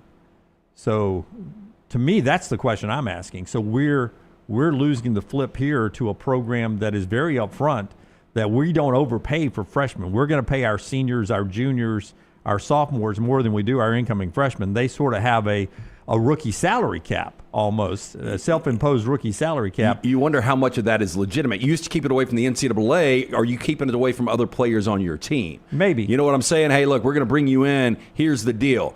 It's going to look like you got $500,000. This other $500,000 we're going to deposit into an account under your uncle's name or whatever. They've lost recruits, though, who have said, and Kirby's come out, well, he wasn't going to buy into what we were offering. I'm not going to let a freshman who's done nothing for the program make more than guys who have already done something for the program. I respect that. I just don't know if that model really will hold up. But the other thing I wanted to say, too, and I'm going to be consistent on this, is because it hasn't been too long ago that a lot of Auburn fans were beating the drum about Auburn beating Alabama in recruiting. And I said then, I think that means less now than it has ever meant. Yep. So the fact that this kid is from Mobile will get pointed out a lot. Oh, Auburn losing in a recruit to Georgia, and you don't want to do that. Trust me. No more than Kirby likes Alabama coming in or Auburn coming in and getting a big Georgia kid. I get all that. I think that means less now than it's ever meant. 100%. I think you can go recruit nationally, season in, a few local guys, and you are just fine. I think recruiting's a different game now. It's only a big deal, Brown, because Hugh was making winning the state a big deal. That is right. And now that has started to fade just a bit here. So it becomes a big deal because of that. But I said then I didn't think it was that big a deal. I don't think it matters where you get your 26 from, as long as your 26 can play. I don't care if they're from New Jersey, if they can play. I mean, Tyler Booker was our example. Tyler Booker, I don't know if he'd ever set foot in Alabama until he was recruited there. And Tyler Booker is a first-round NFL draft pick and was one of the great offensive linemen Alabama's ever had. I mean, did it matter that he didn't play at Hewitt-Trussville? No, it didn't matter. He was from Connecticut and went to IMG. Four-star defensive lineman Vodney Cleveland picked Texas over the weekend. Big guy. Where's he from? Parker High School, Birmingham, Alabama. Another Alabama guy, right? Yeah. I'm talking about it. Going to Texas. Alabama, Auburn, not even his final list. It was Florida, North Carolina, Georgia, and Texas. He picks Texas. Forrester, give me Forrester's mic. That same high school had a big five-star kid that left the state too, right? Yeah, Naeem Offord, defensive back. He chose Oregon. So he went to Oregon from Parker High School. And wasn't that a bit of a surprise, Scott? Didn't they think he was Ohio State? Yeah, I think he was considered I don't know about a lock, but a heavy lean. But my point there was it wasn't like he surprised people picking Oregon over Alabama or Auburn. He picked Oregon over Ohio State. That appears to the team that finished second there, kind of like this kid that goes to Texas. We'll see what happens with Auburn recruiting the next couple of days, as this is big-time commitment season until we get to camp. We get the SEC Media Days. Alabama's poised to have a big week. We'll see if they finish to run through the tape on some of these big-time five-star recruits this week. Clint Lamb has you covered on that over at covercrimson.com. Zach and Kyle have you covered on the Auburn side, thebarnauburn.com. You get the free shows over there all the time. Go and check that content out. 61 days away from week 0 of the college football season. One more college football thing to get to after we tell you about a couple of our great sponsors. One of them is our friends at New Life Art, an opportunity right now for you to celebrate some great college football moments over the years in college basketball at DanielMooreArt.com. DanielMooreArt.com. Promo code TNR, the buzzer beater from Mark Sears. Just part of the collection. Get the legend Nick Saban and all the other great works over the years. Check them all out online. DanielMooreArt.com. DanielMooreArt.com, promo code TNR. And also our friends at A+, Brownie. That is who redid the bathroom in the Brown house, the master bath. When it came time to redo that, my wife Jennifer scoured the internet looking for the right person for the job. And in doing that, she talked to a lot of different contractors, people that had used certain contractors, of course, read a ton of reviews, did her homework, is what I'm saying. That's the way my wife does this kind of stuff. She came to me and said, I think I've picked this guy named Brad Bell. So Brad came out, and he looked at our bathroom, and he said, what do you guys want? And we're like, well, we'd like it to be a little bit darker. Of course, we want it updated. Couple of things we don't like that we'd like to change. He goes, I can do all of that. He never tried to sell us on some vision. He didn't try to just rush us through and do the cheapest job possible. His crews were on time every day. They were clean. They were courteous. At the end of each day, the foreman of the crew would walk us through and say, here's everything we accomplished today. Does that meet your standards? I mean, that was the question that was asked us every single day. I can't tell you enough about how pleased we were with Brad's work. And I'll tell you what he specializes in. And now, I always want to emphasize, it's not all he does, but what Brad knows is master bath, kitchen, and master bedroom closets are going to get you a lot of money back when you go to sell your house. So he specializes in that. And you're going to enjoy those rooms while you're living in your house there. So call Brad now. He can come out and bid your job. 205-422-1758. 205-422-1758. Or see more before and afters like mine. AlabamaBathRemodels.com. That is AlabamaBathRemodels.com. Hey, Kenny Chesney just wrapping up the summer at the Sphere in Vegas. Uber success. In fact, so successful they have signed on Kenny Chesney to be there next summer at the Sphere in Vegas as well. Apparently amazing show. If you love Kenny Chesney's music, country Jimmy Buffett, I do. It's really fantastic. The show looks good. I've been to the Sphere to see the Eagles. It has a little SEC football. Look at this. Hard to tell in vertical here, but there's a stage at the bottom. See the stage at the bottom of the video? Yep. Running through the T, coming out as part of the Sphere show with Kenny Chesney.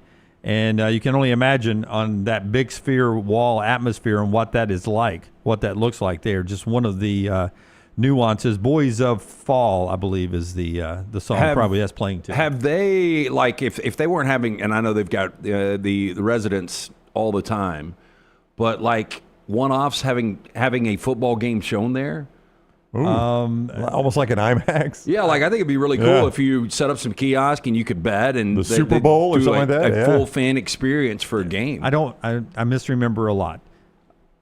Did we not do the story the first year it was open that for some reason they could not show the Super Bowl inside of it? Maybe, I don't know. I mean, I could see that with the Super Bowl, but yeah.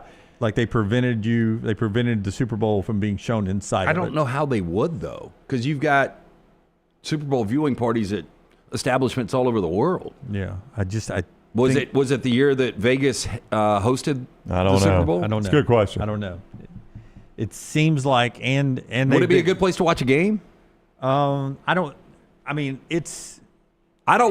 amazing. IMAX throws me off. I can go watch a documentary at IMAX with the kids, but if I'm seeing something the motion is too much. I've got to hit the floor to make sure that I've got the equilibrium right. I mean, like looking down, seriously. I get motion sick, and I didn't get motion sickness during the Eagles. But I'm telling you, it is so massive. You were stoned as a bat. I was. Yeah. But if you've been there, you know what I'm talking about. You literally have to look like you saw the person pan the camera. Yeah. I mean, it's like in real life. You're sitting here, so in order to see the fireworks going off over the press box, you have to look over to this side of the Sphere. It's not like I'd be able to see it without it. And if I'm watching it, I can only imagine if it's a live game. It would almost be like watching a game in the stadium, right? Well, Cosm is the one that's doing that. And they've got that, yes. Yeah, Cosm's got that. They've got the big, I think that's how you say it. I think so, yeah. Yeah, wow. COSM. Man, so that's the Sphere right there. Sensory overload. That's you too. Yeah. Yeah, Cosm, COSM, it's Lance. It's a camera that, the way I understand it, it's set up like for a football game on the 50-yard line, and the camera follows the action, I think, if I get this right, and it's a massive screen that you're sitting in front of. So Tyler's going to pull it up.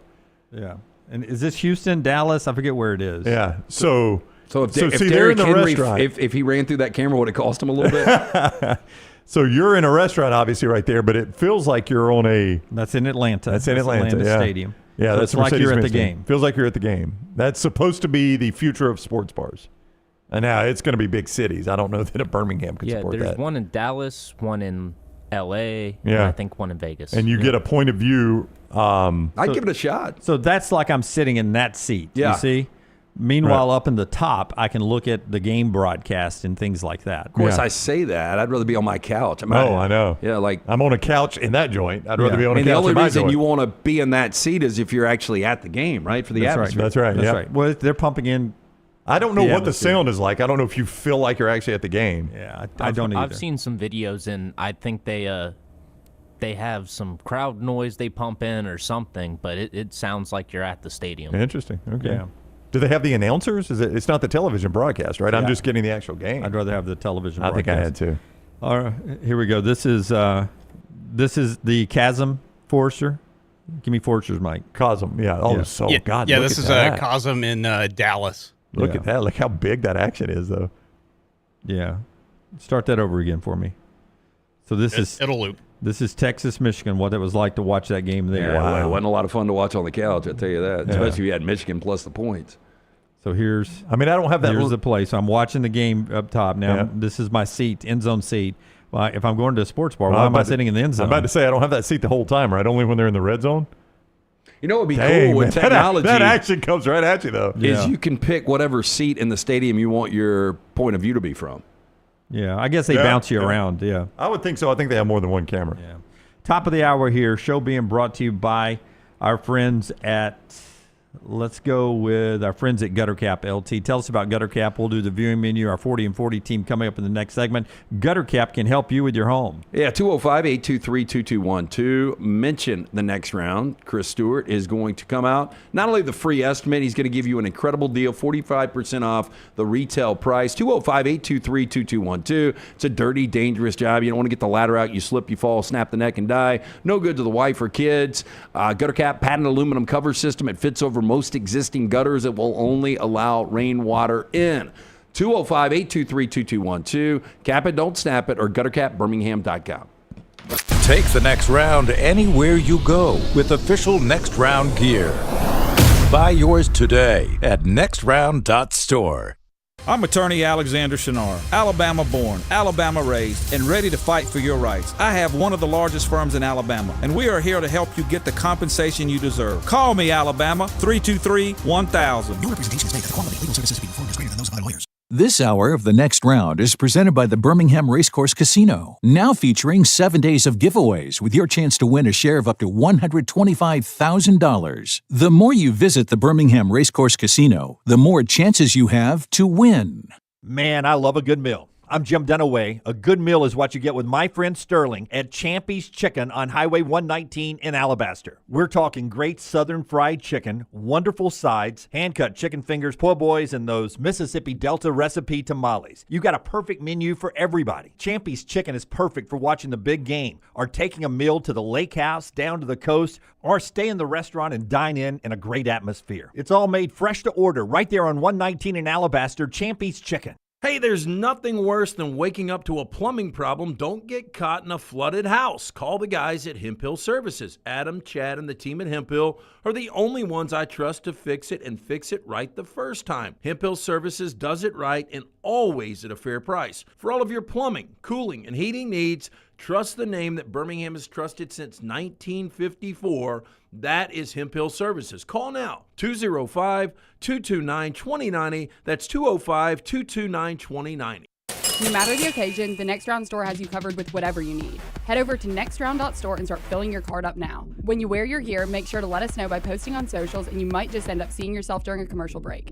Go browse now at nextround.store and place your order before the break ends. Remember the name Way to Wellness if you're battling weight loss in your life. I'm Jim Dunaway from The Next Round. There was a time I was over 216 pounds until Way to Wellness helped me lose 45 pounds, and now for over 2 years, they've helped me keep that weight off. Here's their website, aplanforme.com, aplanforme.com. That's a great name for a website because there's no cookie cutter plan. Everything is designed specifically for you. No contract, no sign-up fees, and your first consultation is free at Way to Wellness. As we all know, there's no off season when it comes to college football. If you want to stay in the know with all things Auburn, join us over on thebarnauburn.com and get $25 off your annual subscription. We'll keep you up to date and give you exclusive content all the way to the first Saturday of football season on thebarnauburn.com. Hey, for all of your IT and printing needs, reach out to our friends at Xerox Business Solutions. Look, I'm still one of those old school guys. I print my notes every single day for the show. If you watch the show here on The Next Round,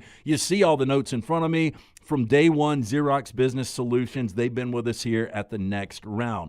Local for over 45 years. For all of your IT and printing needs, visit XeroxBusinessSolutions.com or call 205-969-3000. That's 205-969-3000.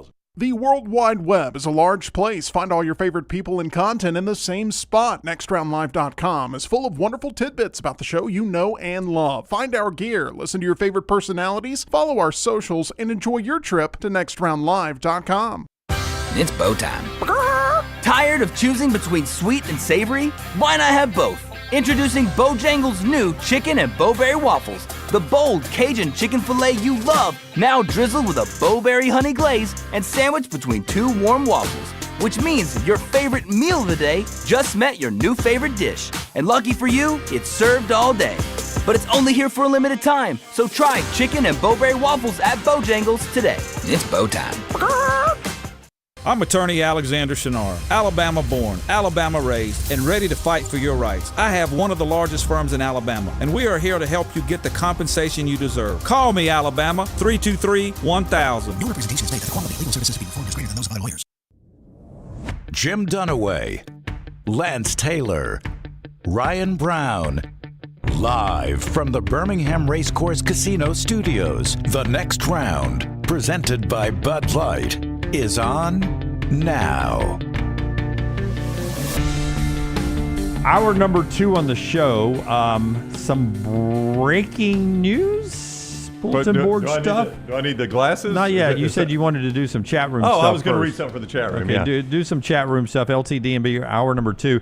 I will tell you the breaking news. It was like alerts were going off in sequence. Taylor Korn, then Forster 30 seconds later. Then a couple of our viewers, boom, boom, boom. So all that from one comment One in comment. just a second. Okay, Yes. some comment breaking news. I wanted to read NH3425. He did a super chat, and we always appreciate that. You can do the super chat in YouTube chat room. And he just makes the point, I won't read it word for word, but he just makes the point that in this day of NIL, I know everybody's making a big deal about losing a kid from Mobile going to Georgia. Until the ink is signed, you can't really get that wound up about it. And that's his point. I know we as fans get wound up about it, but this day in NIL, if this kid's important enough, you can always come and turn his head with more money. So I think his point was, yeah, this is concerning, but you got to wait until the ink is dry more than ever now. And that's why I think it's important for them to win football games. I agree. And win them early. And because I don't think you get the momentum going. Yep, I don't disagree with all that. If you're losing games, and if you're maybe facing, as LT brings up, a coaching change there. So I think you need to win. All right, we'll get to the breaking news here. Then our 40 and 40, and then our viewing menu all in this segment. Not really breaking news, but Forster, we've got transfer quarterback, new location, talking to Pete Nakos of On3 Sports today. It is Thomas Castellanos, formerly with Boston College, now the starting QB for Florida State. He tells Pete Nakos of On3 Sports he's dreamed of playing against Alabama. Quote, but they don't have Nick Saban to save them. I just don't see them stopping me. Oh, end quote. My God. This can't be real. It's from On3. I clicked the story, and it's behind a paywall, so I can't see the exact quote. I'm not going to pay for it, even though it tells me I can do it for $1. But the headline, Dunaway, the headline says, Thomas Castellanos on opportunity at Florida State, quote, I'm trying to save jobs and win. Yep. Oh, wow. I'm trying to save jobs and win. And apparently also in the story says Bama does not have Nick Saban to save them, and they can't stop I me. like Castellanos, but boy, that is not who you necessarily want to save your job. You don't, but can I just make a point when it comes to the Alabama game? Jackson Arnold, Diego Pavia, the kid from Michigan. Bryce Underwood. No, different kid from Michigan in the bowl game last year. Oh, you're talking about quarterbacks that have faced Alabama. Yeah, the 4 losses last year. Okay, gotcha. We're all running quarterbacks, were they not? Well, Alex Orji was their running quarterback. Yeah. Right. He was in the game some against Michigan. Running so much they never let him throw. And who was the 4th loss last year? Vandy. Tennessee. Nico Iamaleava on the road. I mean, they had a good running game. That is running quarterback problem last year. Shocked. This Castellanos a running quarterback. Yes. I mean, Castellanos. I mean, over 1,000 yards 2 years ago. Only 194 yards last year, which is really weird. I mean, how you go from rushing for 1,000, different Different system with Yeah, Bill O'Brien. Bill O'Brien, yeah. Who was more NFL, didn't want That's to right. really run his quarterback. Yeah. But, yeah, he will have the opportunity in Norvell's system. You saw Jordan Travis, not to the degree Castellanos will do this. But if they were to win that game, I think it would, as far as the history of our show, I don't think Saban ever had one of those losses. Yeah. We didn't start until 2010, so don't Louisiana Monroe us. I don't think so either. Yeah, he didn't. Yeah. So if DeBoer, as a double-digit favorite to start his second year with a really difficult SEC schedule coming up, it was to lose into Tallahassee. Oh, my God. It should be a 5-alarm fire. I would... I see more bloodbath than being tight game. I don't know how you guys see this, but I see 21+. Well, I mean, the roster at Alabama... So much better than Florida State. You know so much about so many players other than quarterback. Yeah. So I would have to be Blake Barnett, first couple of series against USC, and nobody to come in and save him that was any better for this game to go south for Alabama, in my opinion. I'm kind of with you. Not that I'm worried about Alabama's offense because you were out Friday, but Pro Football Focus College ranked their offensive lines. They put Alabama number 1 in the country. Yeah. So Alabama's got a number 1 offensive line potentially. A top 5 receiver room. Well, they got a number 1 offensive line with a potential top 5 draft pick in Caden Proctor at tackle. Jaden Roberts is in a lot of people's draft at a guard. Parker Brailsford is center. Top 5 receiving room. Top 5 receiving room. Top 5 defensive line room. Top 5 secondary. No. I was saying all that about offense. I am, and I said all that to set this up. I'm not concerned with Alabama's offense. But in terms of that game, the Florida State game, I'm more concerned with Alabama's offense than I am their defense. Does that make sense what I'm saying? Oh, yeah. Like the way Alabama's defense finished the year, some of this was schedule related because they weren't playing great teams at the end of the year, great offensive teams at the end of the year, in the Missouris and Oklahomas of the world. But Alabama's defense is much better than their offense at the end of the year. And in that game, I'm not concerned about either, but I'm more concerned about Alabama's offense than I am their defense against Florida State. Yeah. It all comes down to whether the quarterback, how bad does the quarterback have to play for them to lose? Castellanos will have his hands full with Alabama's defense. Yeah, I think that's the only path to a loss really would be if Simpson came out. And I don't know how long the leash would be. I mean, back to your Blake Barnett analogy, I mean, we saw Jalen Hurts pretty quickly. There are people that believe true freshman, Keelan Russell is a guy you can't keep off the field. So how quick would Ryan Grubb go to it? Boy, I'm telling you what, man. I don't know what that atmosphere will be like. It's back to what will be their full capacity now. But that has been historically a really difficult place to play back in the day when they really had it rocking. You send a true freshman out there and you're down 7-0 and the offense has done nothing. That'd be an interesting moment.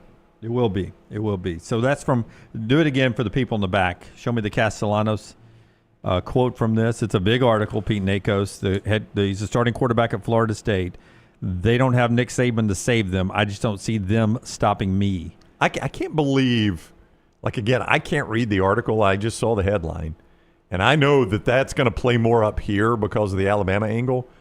But for a quarterback to say, I'm coming here to save jobs is a baffling statement to me. I mean, if this is Caleb Williams going from Oklahoma to USC, okay, maybe this is true. Yeah. But Thomas Castellanos? Well, I mean, but think about what you're saying about your head coach. Yeah. Oh, yeah? You're saying, if I don't play well this year, my head coach is getting fired. And while that might be the truth, it's just wild to see a quarterback say that in June. Oh, this is a complete, bus running over both, not only Mike Norvell, but Kalen DeBoer as well. Yeah, I know. He got two head just coaches clipping them both. Got 2 in 1. Yeah, he's in a skid. Hitting parked cars everywhere. All right, let's do our 40 and 40 today. We're to number 12, which means this is the 12th show remaining before we go to Atlanta for SEC Media Days. Show will be broadcasting live from there, brought to you today by our friends at Champions Boxing. Champions Boxing, a great alternative workout for you. Maybe you're a stay-at-home mom. Maybe you're looking for your son something to do this summer, another activity to get involved in. Champions Boxing could be absolutely a perfect opportunity. Boxing for fitness and competition, all ages starting at 9 years old. 8 USA boxing certified coaches, not only in boxing, but strength and conditioning as well. Anyone looking for a workout different from just throwing up a barbell, come check them out. Any former athletes looking to try another sport to compete in after high school and college, Champions could be perfect. Official sports boxing coordinator for the 2025 World Police and Fire Games held in Birmingham this July. No pressure to spar, but if you do, it's 100% safe and controlled. Team and family oriented, helping and teaching discipline and fundamentals, located in Pelham behind the Purple Onion. On Instagram at Champions Boxing AL, on Facebook at Champions Boxing AL, and make sure you tell Akash, Jake, all the fine folks there the next round sent you. Number 12 in our 40 and 40 rankings, sliding in the Cougars from Brigham Young University, sliding in at number 12. Just some facts here from our voters, 45 of them. Patrick Phillips, Bo O'Neill, David Moody, Jason Pierce, Adam Kidd, J.D. Thorne, Brett from New Mexico, our truck driver friend, Ashley Ryan, Greg Glasscock, Jake Agnesia, John Gibson, Wesley Helton, Sarah Phillips Ambler, Shane Miller, Aaron Ryan, Rosie Langelo, K.S. Redmill, Kevin Morris, Jesse Arnaitis, Lance Taylor, Ryan Brown, Taylor Korn, all have BYU winning the Big 12 this year. 22 of our voters have BYU winning the Big 12. 14 have Arizona State. 5 have Texas State. 4 have Kansas State. Boys, at number 12 in our ranking, we have the Big 12 champions according to the majority of our voters. Well, look, I think Vegas is sleeping on this BYU team that went 11-2 last year with a 7.5 win total right now. That is awful low, isn't it? Jake Retzloff, though, really, really good quarterback, facing some legal issues in the offseason. There was an alleged sexual assault. We know that code of conduct at BYU is a little different than most. Yeah. So, I haven't heard anything, an update on the last couple of months from that. But if Retzloff is fine, L.J. Martin at running back, Chase Roberts at wide receiver. You look at this defense and what Jay Hill did in 1 year, the defense coordinator. They go from giving up 30 points per game in 2023, 100th in scoring defense, to 18th, only giving up 19.6. They're going to be favored in their first 7 games. If they're not 6-0, there's something horribly wrong. Well, and I think that they're going to be favored in 10 games this year. I think BYU is going to be really, really good this year. I don't like the fact that many people have got them winning the wide open Big 12. Yeah. But I do think BYU actually gets to a college football playoff this year. Interesting schedule in that their probably 2 toughest games are played back-to-back. They do at least have a bye week between them. But when I say 6-0, if they don't start 6-0, their first 6, if you're listening and not watching, Portland State, Stanford, at East Carolina. Weird road trip, but they ought to. They'll be a decent favorite over East Carolina in Greenville.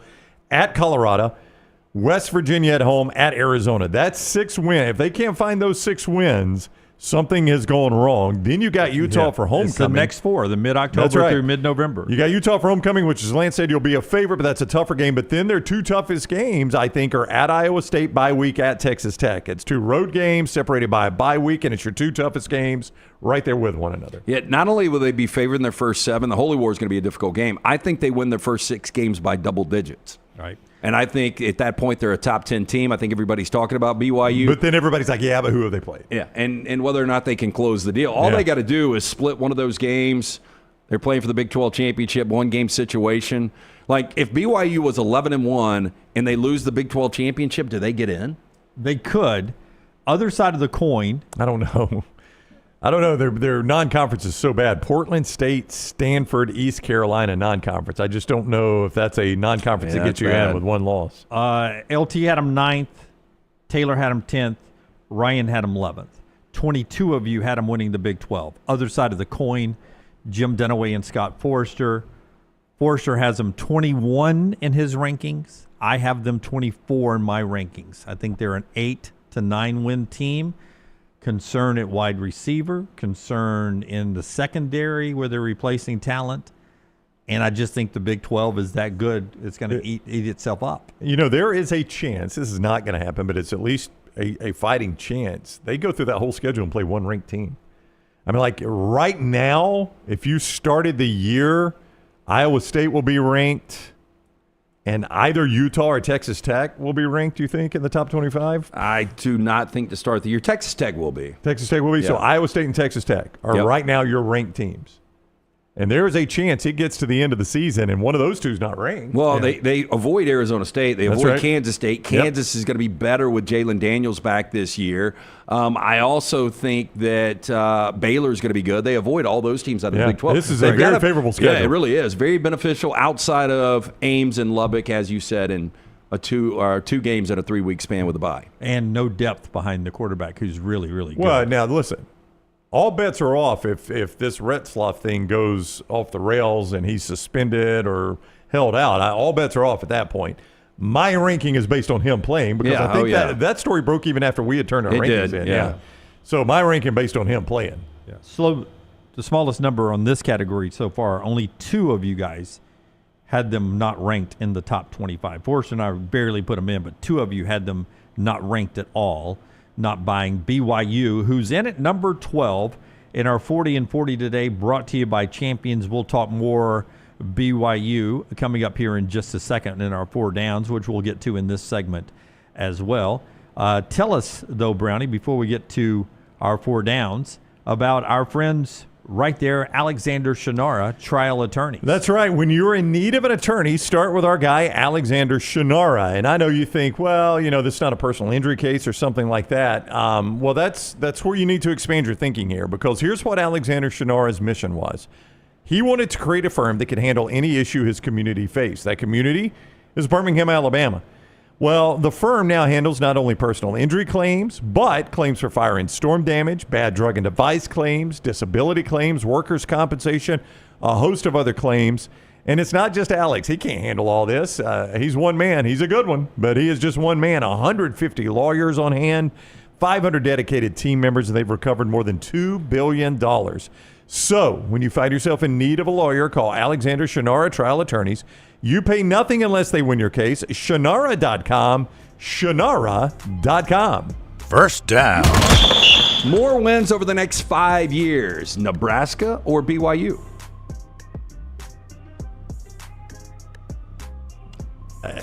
Easier, depending on schedules, to get wins in the Big 12 than the Big 10 for me. Now, that's schedule dependent. It's absolutely the truth this year because of that BYU schedule we just looked at. But you can't always get that favorable schedule. Nebraska's got a pretty favorable schedule. They too. do, but I would rather. Would you rather play a Big 12 or a Big 10 schedule? Oh, Big 12. Big 12. Yeah, me too. So, based on that, I'll go BYU. I would say that probably the more consistency of the schedule start to finish may be deeper in the Big 12 than it is the Big 10. Maybe. Here's what I picture Nebraska being this and BYU being this. It seems normally like the way it is. It seems like BYU has big years and bust years, booms and busts. But those 11 to 5, 11 to 5 ends up being 8 and 8. Yeah, so, exactly. I mean, it's really close. But it is close. I'm going to go Nebraska barely. I'm going to go BYU. But the thing I would say about the Big 10 schedule is you're almost always, it could be home, maybe road, you're almost always going to get Penn State, Ohio State, or Oregon, right? You're almost always going to get one of those on your schedule. You don't have that team in the Big 12. I mean, that team in the Big 12 this year might be Kansas State or it might be BYU, and that's a pretty big difference. Yeah, it is. So that's why I would say I'd rather play the Big 12. Second down. College football semifinals first, BYU or Auburn? Here's what I'm interested in.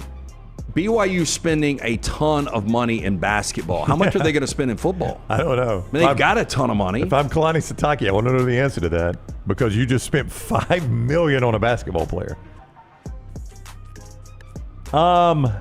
Semifinals? I'll go SEC. So Auburn? Yep. It would be hard to see BYU in a semifinal unless they spend money like that. But, I mean, think about this, though. If they win the Big 12, they've the worst case this year. They've got a home game in the first round of the playoffs, probably. And then, crap, you got to win another game in a bowl game. I mean, that path is so tough. I don't foresee with the no guaranteed buys now. Well, let me ask the you buys this. go to the top 4 teams, I guess is what I'm trying to say. I don't see BYU earning one of those. But you could see BYU at their best under Sataki. I guess what I'm asking. If they earned a bye getting to the semifinals, now you've got a one-game situation to get there. Can you see Hugh Freeze win multiple games in a college football playoff at Auburn right now? Not right now, no. But Not I can based on see what an Hugh Freeze SEC done. team do it. Yeah. And there again, an SEC team, Jim, is going to be more likely to have a bye than a Big 12 team. I'm going to go Auburn here. I don't like either, though. I think I would go BYU before I'd go Auburn. Their program's in better shape right now. I'd go BYU. Third down. Random question, but car most people love, but you would never drive. I don't know if most people do. Most people, Tyler, give me this. Do most people love Cybertruck? No. Oh, okay. No. So that doesn't fit? I mean, the Tesla, I just never have understood this. And my buddy Blake has one that he bought used, and he was telling me how he can drive to his place of employment, which is up in Walker County from his home here in Birmingham, and I never have to touch the steering wheel. That's so dumb. And I said, that doesn't interest me at all. I'm not afraid of the steering wheel. my older brother's got one, younger brother used to have one, and I never got that. Like, okay. I grabbed Is anybody going to be comfortable enough where you're just, sitting back and just letting it drive you? I grabbed the old crap bar on a roller coaster and try to steer a roller coaster. I mean, and I have no influence on. I try to lean on the roller coaster to help us stay on the tracks. You think I'm going to be comfortable enough not to touch the wheel going down the interstate? But I don't even think that's in the mix. I think more people dislike the Tesla than like the Tesla. Mine would be a Corvette. Like, you will never catch me in a Corvette, but I think there's a lot of people that like Corvettes, right? Yeah, I like Corvettes a lot. Yeah. What do you not like about them?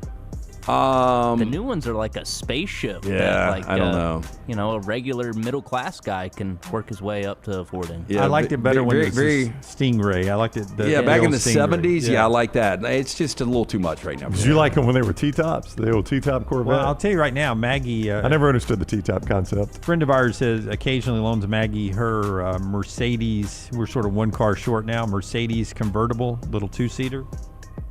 It's a good look. It's a good look. Does she ride around with the lid down?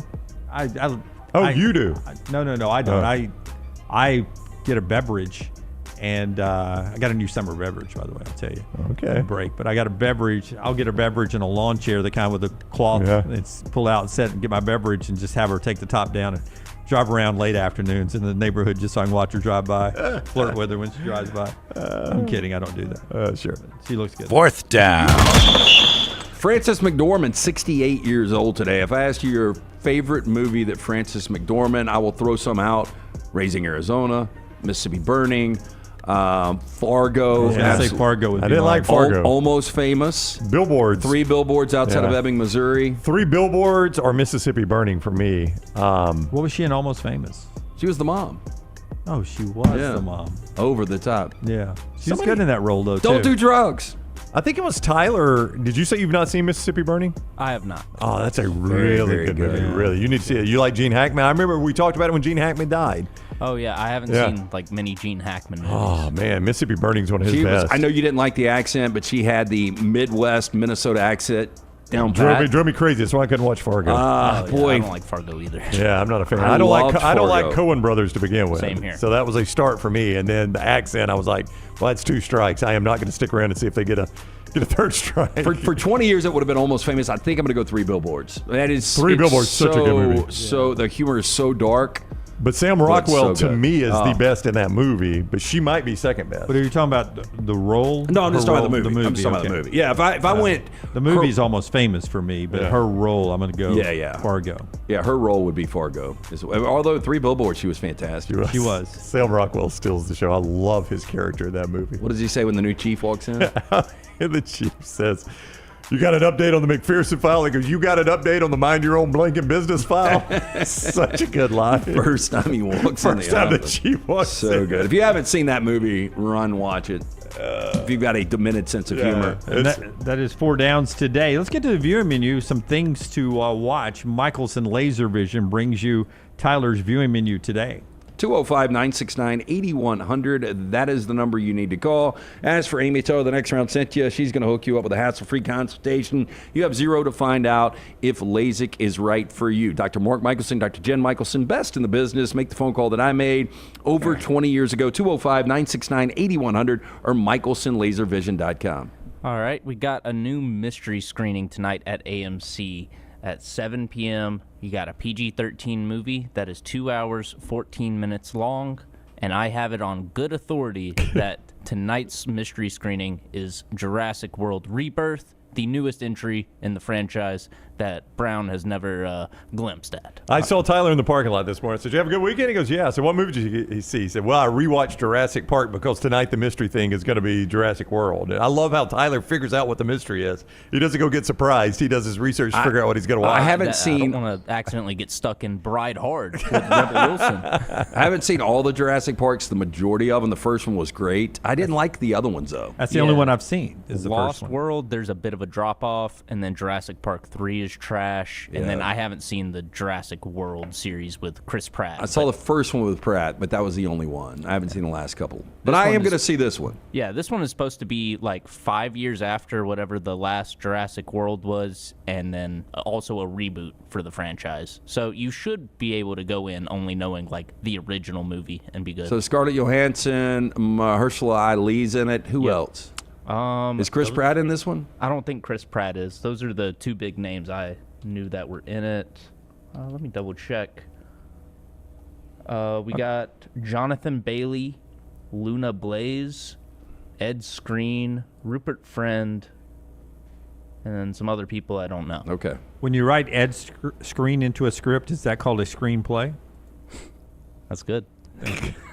I just saw, does Dairy Queen have a blizzard after the Jurassic Park Probably. theme? Oh, yeah, that sounds right. That sounds right, Or yeah. does new Superman have a dinosaur in it? Because there's a Superman blizzard, but it looked like they had a dinosaur foot as well. So there's a big sort of Godzilla kaiju monster in the streets. In Superman? The, in, in the How do you Superman trailer. cross-pollinate on a summer when you've got Jurassic World and Superman?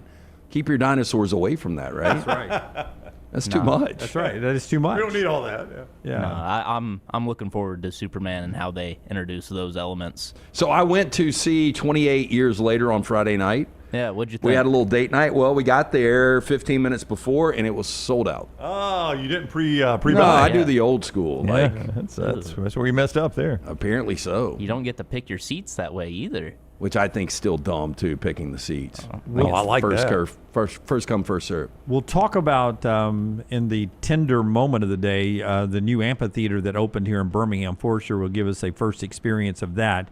A lot of you are going to see Dave Matthews Band there tomorrow night, and then Def Leppard later in the week. So we'll do that as our Bo Tender moment of the day when we come back on the show that's being brought to you by our friends at New York Butcher Shop. Tell us about New York Butcher, LT. I saw our man Jim, the lightning strike victim, on Saturday at the original location of Cabo Heights. Went in, got a couple of steaks, got the twice-baked pimento cheese baked potatoes, bottle of the fantastic wine. There's a great selection there. Rare quality, well-done service. 2 locations. I mentioned the original Cabo Heights, Highway 119 in Greystone. From the fresh meats, the catering, the specialty items. You're going to love it. 2 locations. Rare quality, well-done service. It's the New York Butcher Shop.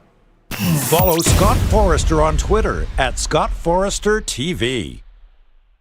I'm attorney Alexander Shunnarah, Alabama born, Alabama raised, and ready to fight for your rights. I have one of the largest firms in Alabama, and we are here to help you get the compensation you deserve. Call me, Alabama, 323-1000. No representation is made that the quality of legal services being performed is greater than those of other lawyers. Storm season is here. Make sure you have a plan of action in place right now. Greg from Pell City and Storm Restoration Roofing should be your first call when storms hit. Insurance companies love working with Storm Restoration Roofing because of Greg Nelson's name and reputation in the industry. When storms hit, call Greg Nelson. He's local, 205-542-3531. He's the home of the free no-cost roof inspection. Greg from Pell City on Facebook, 205-542-3531. It's Storm Restoration Roofing. Do you need some refreshed college wear to represent your team this year? Shop Roback's Game Day collection that includes both Alabama and Auburn.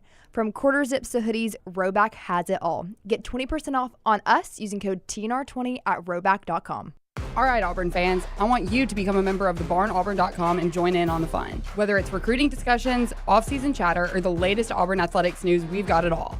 Get $25 off your annual subscription when you sign up for your account at thebarnauburn.com today. War Eagle. You could win a Cadillac CT5 or your share of $25,000 in free play and cash at Birmingham Racecourse Casino. The more you visit, the more chances you have to win. Play the latest, most exciting games around with fun bonuses and big jackpots. You can be a winner too. Come win your share during the Cadillac CT5 and $25,000 giveaway at Birmingham Racecourse Casino. Drawings April 5th and 6th. Located off I-459, exit 31, Derby Parkway. Must be 21 or older. Must be present to win.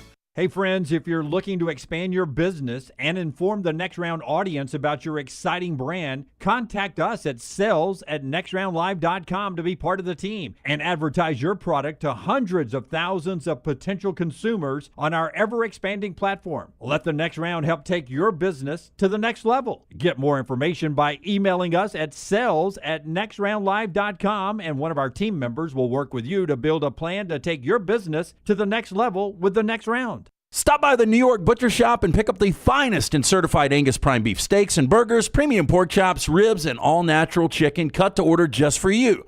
Their chef-prepared entrees and side dishes are the perfect dinner-to-go choice for your family and are ready to heat at home. With a great selection of fine wines and desserts, the New York Butcher Shop is your one-stop dinner shop. 2 locations to serve you, Cahaba Heights and on Highway 119 in Greystone. The New York Butcher Shop. Rare quality, well-done service. It's bow time. Tired of choosing between sweet and savory? Why not have both? Introducing Bojangles' new chicken and bowberry waffles. The bold Cajun chicken filet you love, now drizzled with a bowberry honey glaze and sandwiched between 2 warm waffles. Which means your favorite meal of the day just met your new favorite dish. And lucky for you, it's served all day. But it's only here for a limited time, so try chicken and bowberry waffles at Bojangles today. It's bow time. Hey, Lance Taylor from the Next Round to tell you about my friends at Michelson Laser Vision, located conveniently UAB Highlands. Almost 20 years ago, I went in for the procedure. Only took 12 minutes for both eyes. When I went in, I had 2200 vision. I was legally blind. Now I have 20/15 vision, still 19 years later. Make the call today. Schedule a hassle-free consultation. 969-8100. Dr. Mark Michelson, Dr. Jen Michelson, Michelson Laser Vision. Make sure you tell them the Next Round sent you. 969-8100 or MichelsonLaserVision.com.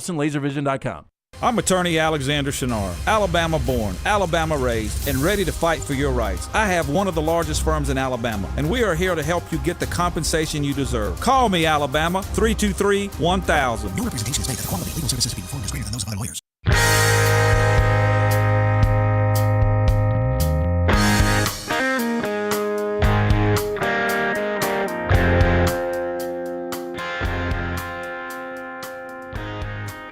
Back with you on the Next Round. I just finished off a nice Dasani water, 100% recyclable bottle. About to go to the Powerade now as I try to rehydrate from the weekend. I was on the golf course yesterday. Saw a guy that commented about you, by the way. I get asked a lot, how's your golf game? Like, how's Jim's golf game? And I tell people all the time, Jim has improved drastically since he and I started playing.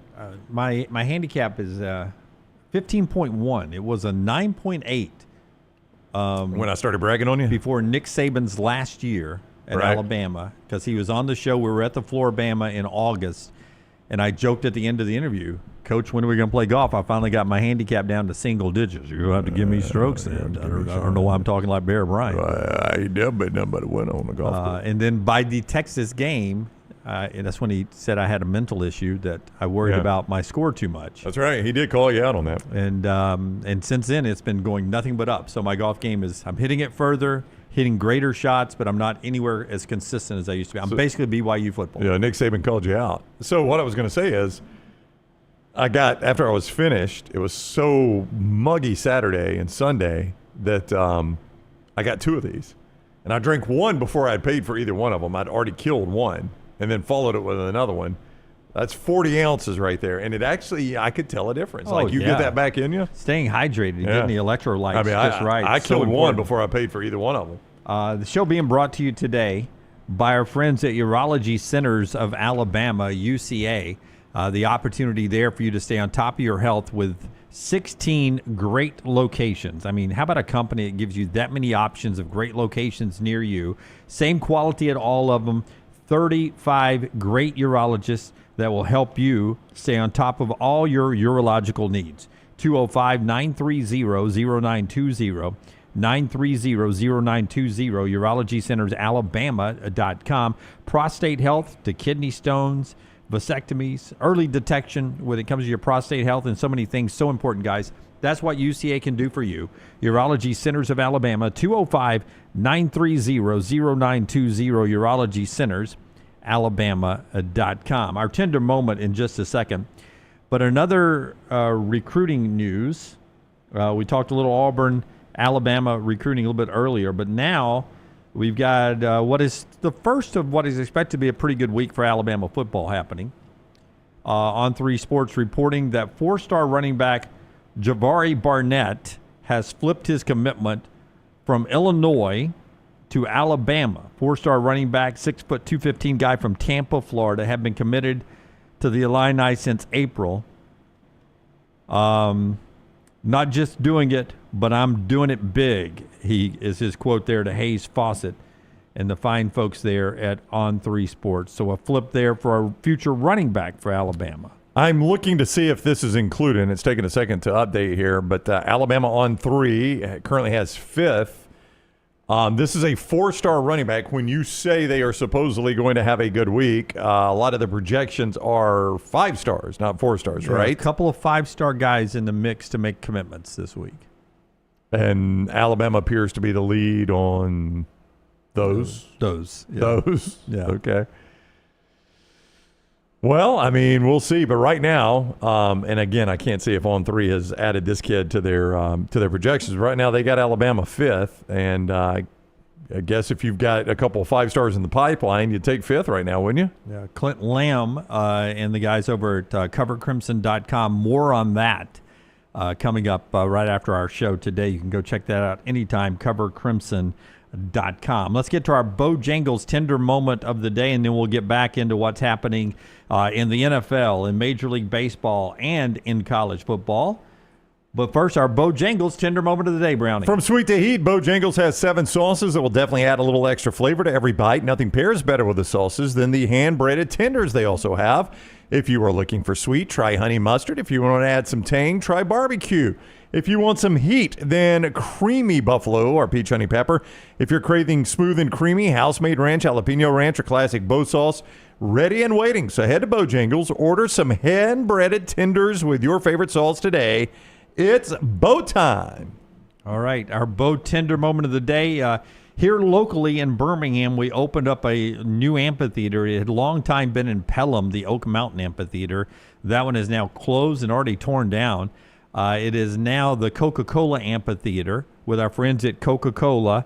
There's the outside. And Scott Forster was there for the first event yesterday, which actually wasn't a concert. It was a comedian. Matt Rife was in town. And Forster is going to walk us through the facility and what you think of it. Forster, our tender moment is this new music venue that is in town. What do you think of the facility? The facility itself is awesome. I was really impressed. A couple of pictures here. Matt Rife, of course, you see him on social media, and this is Forster's seat waiting for the show to start. Yeah, Debbie's a big Matt Rife fan, so got her some tickets for our anniversary. Place is packed out. I was pretty impressed by the turnout there. Yeah. How good was he? He was funny. He thrives on his big thing. If you look at any of his social media, like he likes to play off of his crowd. He'll usually pick out a particular members of his crowd and go off of whatever he's getting from them. Kind of improv, right? Yeah, I mean, a lot of improv. Yeah. So he kind of did a traditional set for about 45 minutes, and then it was time to take aim at the crowd. Well, I haven't seen much of his traditional set. I was about to say, I've never seen. I didn't even know he did it. I told Maggie about it. I was like, he's just a guy who walks out and cuts down the audience. He's funny as crap on TikTok. I know. I mean, that's certainly what he's known for. He's very quick-witted. I mean, some of the stuff he comes back with on the audience is really, really good. But I'd never seen him do a traditional set, so I didn't even really know he did that. Yeah, my expectations for that were, because I had seen very little of his set, were kind of low. But he was pretty funny. Okay. Now, so it was an 18 and up show. My daughter just turned 18. Oh. Debbie was kicking around the idea of possibly taking her with us. And? I'm glad we did not. How uncomfortable. That would have been one of the most awkward things. Well, just his TikTok makes me blush. There was a girl. And his set is much worse. Yeah. I mean, almost every show I've seen, a portion of his on TikTok, a girl has offered to spend the night with him. Oh, all the time. I mean, that's almost every show. I don't know if that happened here in Birmingham, Scott. I don't know. Spend the night with him. There was an elderly lady that threw a quilt up at him. Okay. It's probably not going to get the job done there. Yeah. His Atlanta show, there was a girl that had a T-shirt from her hometown, Cummings, Georgia. He had a bit about that. I would imagine. Yeah. So he's a funny guy. So he's a funny guy. He, I think he probably got a little bit more audience participation than he bargained for at this one. Okay. There were a lot of people, trying to be one of those moments that gets clipped out for social. That's going to be the things. Now everybody wants to be the part that ends up on TikTok. Yeah. Yeah, but all in all, like Dave Matthews tomorrow night, Tuesday night, as you watch this, and then Def Leppard later in the week. Def Leppard Wednesday, and then it's a country music haven. Thomas Rhett on the 27th, which is Friday. 28th, Jason Isbell. I don't know what Big Time Rush is. Big Time Rush is like a boy band. That'll sell out. I mean, they'll sell all these out. July 9th, then Whiskey Myers, July 18th. Oh, Whiskey Myers is good. Luke Hey, Bryan. so one thing you can expect, a lot of airplanes flying directly overhead. It's almost like it's in the flight pattern for Birmingham. It is. Yeah. There are probably 15 planes that flew over us. Is that during disruptive to the show? It really wasn't. And I mean, if it's going to disrupt anything, you would think it'd be, one guy on a microphone instead of a full-blown concert. So you're telling me a concert, it will not impact it. What if it's an acoustic set, though? That would be disappointing. I mean, he was in the middle of jokes while a plane was flying overhead, and I heard every word. Okay. All right. Real quick, Toto with Men at Work and Christopher Cross, July 21st. Rod Stewart is coming August 2nd. How old is Hot Rod legs. Stewart?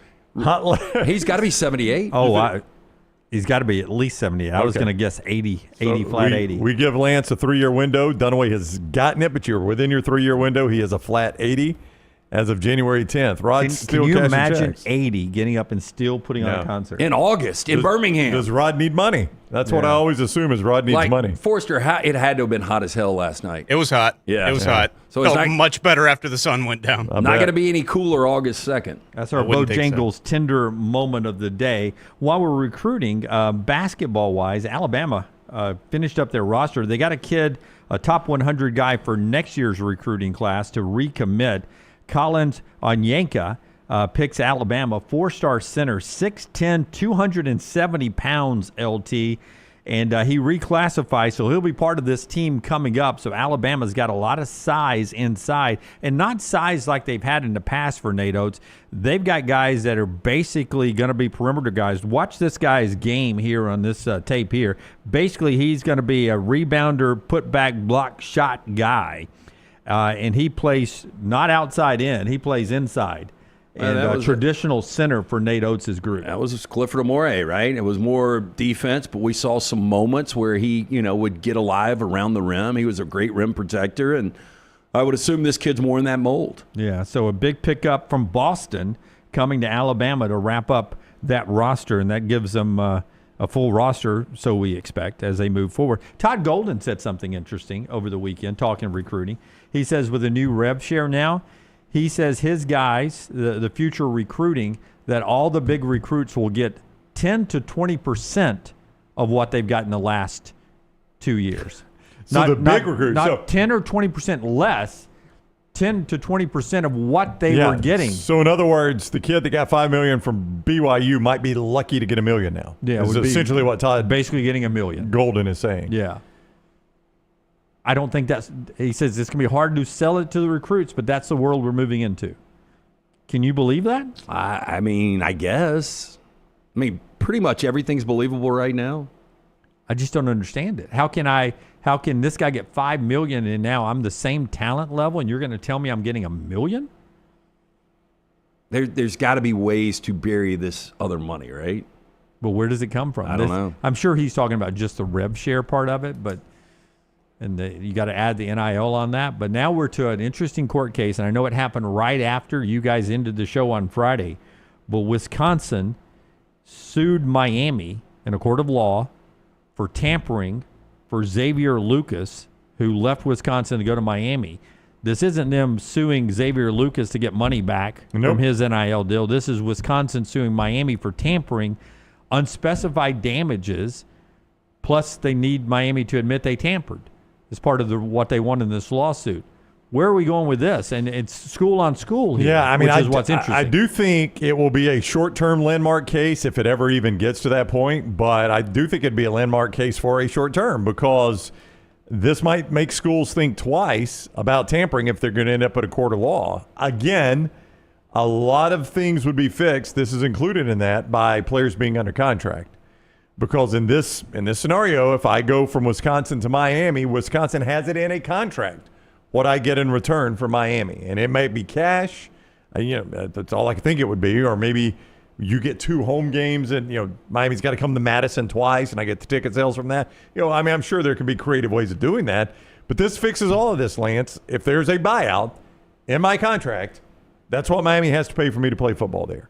And we don't end up in any courts of law. And ultimately, you've got to have something like that. Yeah, and I would think either the NCAA or whoever the ruling body ends up being in college athletics, Wisconsin has to confirm they've received full payment before this kid has any eligibility to play.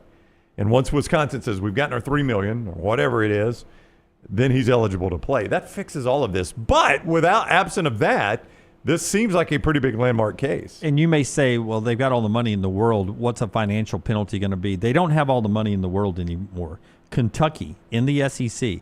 And Kentucky over the years, I'm told from reading these articles about Kentucky athletics, has been known as a program that has always turned a profit. Its athletic department always is in the good side of the ledger. They project a $31 million deficit over the next 2 fiscal years, so much so that they went out and borrowed $141 million from their school. Oh, okay, from the school. $31 million to cover that deficit, $110 million to cover building upgrades, facility upgrades. So they've had to go, and a lot of schools are doing this now, opening up some school funds to athletic departments where they can borrow it from them or just get payments from them. But there's Kentucky in the SEC getting a $141 million loan from their school because the next 2 years they're projecting they're going to operate at a $31 million deficit. You think Kentucky had to give them a phone number like, I'm going to need 2 relatives that do not live in the same household? Yeah. Need a work contact. Like Mark Stoops gets a call one day. Y'all are 15 days behind. I'll tell you, that's a little disturbing. You've got an SEC member that is operating at that kind of a deficit. That's telling you the next 2 years we're going to lose $31 million. And a lot of that is the rev share, I think, of keeping these other sports afloat. I would agree because you immediately say, well, they haven't been great at football. That doesn't matter in the SEC. You get the share in football. I mean, you get the share in all the sports. So it really doesn't matter to an extent. Now, there are other ways you can make money when you're good, obviously. But just straight from the money you get from the SEC, that's the same that everybody's getting. Yeah. That gets us to our spotlight today. Tyler, if you get that ready to go. It's a graphic that Taylor Korn has put together. I hope I sent it to you, Forrest. I can't remember if I sent it to you or not. It's going to be a tough spotlight if not. Maybe I didn't send it to you. I don't know if Taylor sent it out yet or not. Do you want me to Scott is shaking his head. Is that a no? That's a no from Scott. I wonder if Taylor has even sent it out from next round. So Alexander Shunnarah was born in Birmingham. Hit the spotlight for us, and we'll tell you about Shunnarah, and I'll walk through the graphic here. Hopefully Taylor sent it out. The College Football Spotlight. Fantastic. Alexander Shunnarah, trial attorney, is a national firm with southern roots headquartered in Birmingham. Their elite trial lawyers have recovered more than $2 billion, maintaining Alexander's core values of integrity, mastery, passion, and success. If you find yourself in need of a lawyer, call the Alexander Shunnarah Trial Attorneys. You pay nothing unless they win your case. Shunnarah.com. Shunnarah.com. Backup. We'll go to the backup spotlight today. Omaha backup. We'll save that one after Taylor sends it out. I don't want to spoil the social media buzz. So here's my question for you guys. Which conference team in the SEC is the team that shakes up the standings the most? Which team is going to win so many games that it shakes up the conference standings the most from where you think the standings are going to be right now? And we're talking college football, right? Yeah, in the Southeastern Conference. Which is the team that could shake up the standings the most of where you think where it projects out? I'll tell you, if they are good, I don't know if I would say I think this team, because I'm probably not buying them as much as some. So I don't know if I would say, I think this team will do it. Just where I know exactly what you mean by this question. Are we talking about just who's going to be really good, or somebody off the radar that's going to be good? Somebody that's off the radar that's going to be good enough that's going to shake the globe up a little bit, cause some people to not be as good as you think. Here's why I'll answer the way I'm going to answer, is because of the teams they play, Oklahoma. Yeah, that's who I would say. Oklahoma has got Texas, clearly a college football favorite. College football playoff favorite. Tennessee, a fringe college football favorite. Ole Miss, a fringe college football favorite. If you put South Carolina in that category, I don't know if you do or not, but Alabama, a college football playoff favorite, and LSU, a college. They play a lot of teams that are favored to be in the college football playoff, but a loss to Oklahoma might be the difference, like Alabama last year, in them making it or not. So if they win 9 games, they're knocking somebody out. They knocked a hole in somebody's season. Yeah, and I think at 9-3, I think they get in just based on this schedule. Correct me if you haven't heard this before, but I think they go 5-0 to start. Right. And then they're going to the Red River Shootout to take on Texas at that point on October 11th. Which you have them giving Texas the death blow. Texas doesn't recover from that loss. Yeah, if they are to beat Texas. I just think that would be really interesting if Texas is 3-2 coming into that game. But South Carolina on the road, Ole Miss, Tennessee on the road, Bama on the road, Missouri, LSU. If they only lose 3 games this year, you guys would give me, they get in at 9-3, right? I think they are in at 9-3. With that schedule, because they would have beaten some really quality teams. Yeah, as I always say on these discussions, you got to tell me what else happens. But if just normal stuff happens and something crazy doesn't happen, I would have to agree with you. That'd be hard to keep out. Playing as many as 9 ranked teams. I know. I think the number's probably 7. But if you've only got 3 losses and 4 wins against top 25s, you're probably in. Yeah, I would tend to agree with you. Assuming you don't have somehow they're 9-3 and you've got 4 or 5 10-2 teams. Now something's different there. But by the way, they could also hurt Michigan's playoff chances. Oh yeah. Their expectation for Oklahoma fans is to get to a college football playoff this year. Yeah, and they could leave a lot of teams with holes in the side of their ship if they do that. Oklahoma, part of our Shunnarah Spotlight today, brought to you by our buddy Alexander Shunnarah. Before we get to the top of the hour and walk down memory lane of some great college football and USC stories, I do want to say congratulations to a national champion at Auburn over the weekend. The Auburn Power Soccer team won the national championship this past weekend.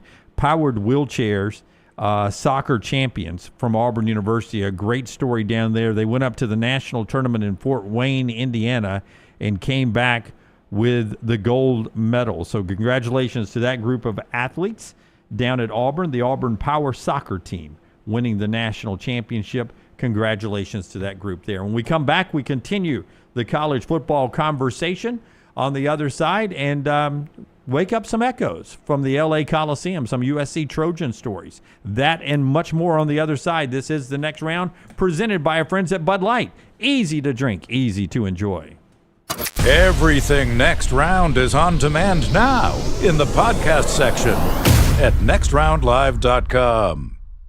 I'm attorney Alexander Shunnarah, Alabama born, Alabama raised, and ready to fight for your rights. I have one of the largest firms in Alabama, and we are here to help you get the compensation you deserve. Call me, Alabama, 323-1000. Your representation is made that the quality of legal services being performed is greater than those of other lawyers. Storm season is here. Make sure you have a plan of action in place right now. Greg from Pell City and Storm Restoration Roofing should be your first call when storms hit. Insurance companies love working with Storm Restoration Roofing because of Greg Nelson's name and reputation in the industry. When storms hit, call Greg Nelson. He's local, 205-542-3531. He's the home of the free no-cost roof inspection. Greg from Pell City on Facebook, 205-542-3531. It's Storm Restoration Roofing. Follow Next Round Live on Twitter, Instagram, Facebook, and YouTube. The social media team at Next Round Live is dedicated to giving you daily news conferences and practice video from UAB, Alabama, Auburn, and around college football. Follow and compare to the sites you used to visit. You'll also get the latest highlights and news from the Next Round Daily Show. Turn on the notifications so you don't miss a thing. Follow Next Round Live on Twitter, Instagram, Facebook, and YouTube. See more at nextroundlive.com. New Life Art is proud to announce Daniel A. Moore's upcoming Alabama basketball painting, Buzzer Beater. Closing out the regular season, Alabama and Auburn faced off in a top 10 matchup. With less than 1 second remaining in overtime and the game tied at 91, Mark Sears launched a 15-foot floater that sealed the Tide's victory. Visit DanielMooreArt.com and see the artist's preliminary sketch of this historic Bama win. And take advantage of special pre-production pricing for Buzzer Beater. Hey, Lance Taylor from the Next Round to tell you about one of our favorite places for breakfast, lunch, and dinner. That is Hamburger Heaven since 1982. Hamburger Heaven has been serving Birmingham's best hamburgers, cheeseburgers, French fries, hand-spun milkshakes, and sandwiches made fresh to order. All of their ingredients are fresh and prepared daily. This includes their beef, always fresh, never frozen, hand-pattied each and every day. For breakfast, lunch, or dinner, visit any of the 4 locations, Highway 280, Irondale, Gardendale, and Homewood. Hey, there's nothing worse than waking up to a plumbing problem. Don't get caught in a flooded house. Call the guys at Hemp Hill Services. Adam, Chad, and the team at Hemp Hill are the only ones I trust to fix it and fix it right the first time. Hemp Hill Services does it right and always at a fair price. For all of your plumbing, cooling, and heating needs, trust the name that Birmingham has trusted since 1954. That is Hemp Hill Services. Call now, 205-229-2090. That's 205-229-2090. Looking to expand your business? Let the Next Round help you. Contact us, sales@nextroundlive.com, and be part of the team. Advertise your product to hundreds of thousands of potential customers on our ever-expanding platforms. The Next Round can take your business to the next level. Join our existing partners in the fastest-growing media space, both live and on demand, while reaching the most desirable audience for your business. Get more information by emailing sales@nextroundlive.com, and one of our team members will work with you to build a plan to take your business to the next level using the Next Round. It's bow time. Tired of choosing between sweet and savory? Why not have both? Introducing Bojangles' new chicken and bowberry waffles. The bold Cajun chicken filet you love, now drizzled with a bowberry honey glaze and sandwiched between 2 warm waffles. Which means your favorite meal of the day just met your new favorite dish. And lucky for you, it's served all day. But it's only here for a limited time, so try chicken and bowberry waffles at Bojangles today. It's bow time. I'm attorney Alexander Shunnarah, Alabama born, Alabama raised, and ready to fight for your rights. I have one of the largest firms in Alabama, and we are here to help you get the compensation you deserve. Call me, Alabama, 323-1000. No representation is made that the quality of legal services being performed is greater than those of other lawyers. Jim Dunaway, Lance Taylor, Ryan Brown. Live from the Birmingham Racecourse Casino Studios, the Next Round, presented by Bud Light, is on now. Final hour of the show brought to you by our friends at Champy's World Famous Fried Chicken. Brownie, I'll go over what we've done on the show real quick. Give me one-line quick answers. Okay. As we recap everything that's gone on. We talked earlier about 4-star linebacker Shadarius Tootle flipping his commitment from Auburn to Georgia. He's from Mobile. In-state recruiting, not as big a deal as it once was, even though Auburn was banging that drum a couple of weeks ago as it pertains to them versus Alabama. Also, that's more than one line. Also, it doesn't matter until link's on paper now, as a lot of people pointed out in the chat. But Auburn recruiting is a little bit concerning right now. 4-star flip for Alabama today. 4-star running back Javari Barnett flips his commitment from Illinois to Alabama in what's supposed to be a big week for the Tide. Yeah, this, if you believe the reports for Alabama, is just the tip of the iceberg, and it's also not even the biggest recruit they'll have this weekend. It's a good 4-star running back, apparently. Alabama currently top 5 on 3. While we're talking Alabama football, Thomas Castellanos, the starting quarterback at Florida State, who Alabama plays week 1 in Tallahassee, has some words to say to On3 Sports and Pete Nakos. Yeah, he says he's always wanted to play Alabama. He can't wait, and they don't have Nick Saban to save them. That is the quote that will get the most attention here in our neck of the woods, where we do the show from live in Birmingham. But the headline of the story actually says that he believes he's there to save jobs. Basically, as Lance said, in one interview, he threw both his head coach and Alabama's head coach right under the bus and then ran them over. This hour of the show being brought to you by our friends at Champy's World Famous Fried Chicken, champy'schicken.com, right there on Highway 119 in Alabaster. Go by there and say hi to Sterling and enjoy the best Southern comfort food you'd ever want. Southern fried chicken, brined overnight, cooked to order, Mississippi Delta recipe tamales, and so much more, including those hand-cut chicken fingers.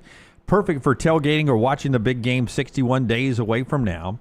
It's our friends at Champy's Chicken, Highway 119 in Alabaster. Love those fine folks there and love their food. In baseball, boy, the Braves were looking good coming out of the Mets series at home. Then they lose 2 of 3 to Florida, Miami, at home. Now they go on the road to start a series with the Mets tonight, 6-10 for Game 1. Chris Sale is on the injured list with a rib fracture. How bad is the luck? You win 6 of 7, and then he goes down. Standard Braves. The best player you got right now is on the IL. 11 games out of first, playing the Mets in a series now in New York. 7 out of the wild card. Big week for the Braves as they continue to find out whether they're buyers or sellers. More on the Pennant Grace tomorrow, 12:15 live with that. Meanwhile, Seattle and Minnesota tonight, 6:40 on FS1. If you want to watch that, you could watch Seattle catcher Cal Raleigh. He broke Johnny Bench's record going into the weekend for most home runs by a catcher before the All-Star break. He's got 31 home runs in 75 games. He's only the 9th player ever to do that in Major League Baseball. Look at the category, the neighborhood Cal Raleigh is in now, and he's a catcher, so he has the record for most home runs before the All-Star break, most home runs in 75 games. The other guys that have this many home runs in the first 75 games of the year, Babe Ruth, Roger Maris, Reggie Jackson, Ken Griffey Jr., Sammy Sosa, Mark McGwire, Barry Bonds, and nobody can name the 9th one. Pete Incaviglia. Nope. Luis Gonzalez. Luis Gonzalez had such a good player. 30 home run first half, though. Yeah. He was done. He had 31 home runs in 75 games. And now Cal Raleigh, the youngster with Seattle, is the 9th player ever to do this. It seemed like when I was a kid, Pete Incaviglia challenged it. It seemed like more than once he had a shot at 62 homers. Yes. Now, I could be just misremembering that, but it seemed like he had a shot at 62 home runs. You know, when we're talking in August, everybody's like, if Pete Incaviglia can keep playing at this pace. I just remember how big a deal it used to be when a guy had 31 home runs before the All-Star break. Huge deal. And Cal Riley's one of these guys, 91 home runs over the last 3 years coming into this season, so he's about a 30 home run a year kind of guy. Very productive for Seattle, but, I mean, this start has been insane. Yeah. Interesting to watch baseball this week, see what the Braves do, see what Seattle does. And then, of course, you have all the other championship races going on. My Tampa Bay Rays only 2.5 out behind the Yankees.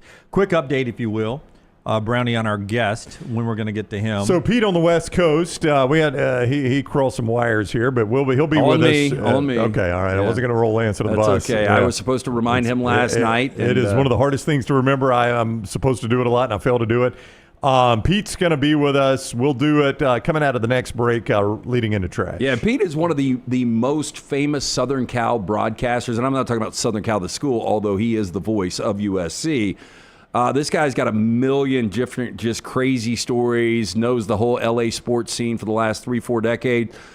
But Pete just woke up, so he's living a good life. West Coast, he's sleeping in. Yeah, don't blame him for that. Yeah. All right, so we'll talk to him coming up at 11:30 on the nose, and then we'll get to trash after that.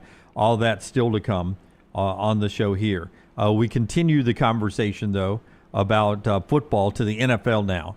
An unbelievable, before we get back to college football, unbelievable contract signed by rookie Travis Hunter this weekend with Jacksonville. His rookie deal, remember this is all slotted, $46.7 million, all guaranteed, $30.6 million signing bonus, all up front on the signing bonus. That's a rarity. And then the social media folks at Jacksonville, they do it right. They send out 2 tweets. One of them says, I've signed defensive back. We've signed defensive back Travis Hunter. And then they send out the next one. We've signed wide receiver Travis Hunter. Back to back. 2 tweets for the price of one. They're getting 2 players basically for the price of one. They are. And when you look at their it's kind of interesting. You look at their depth chart. And they've got Travis Hunter as one of their starting wide receivers. Who are the others? Brian Thomas Jr. and Damami Brown. Okay. But when you look at the starting cornerbacks, they've got him as a second team starting cornerback. And who are their 2 corners? Ventrell Miller and Jahara Jones. Okay.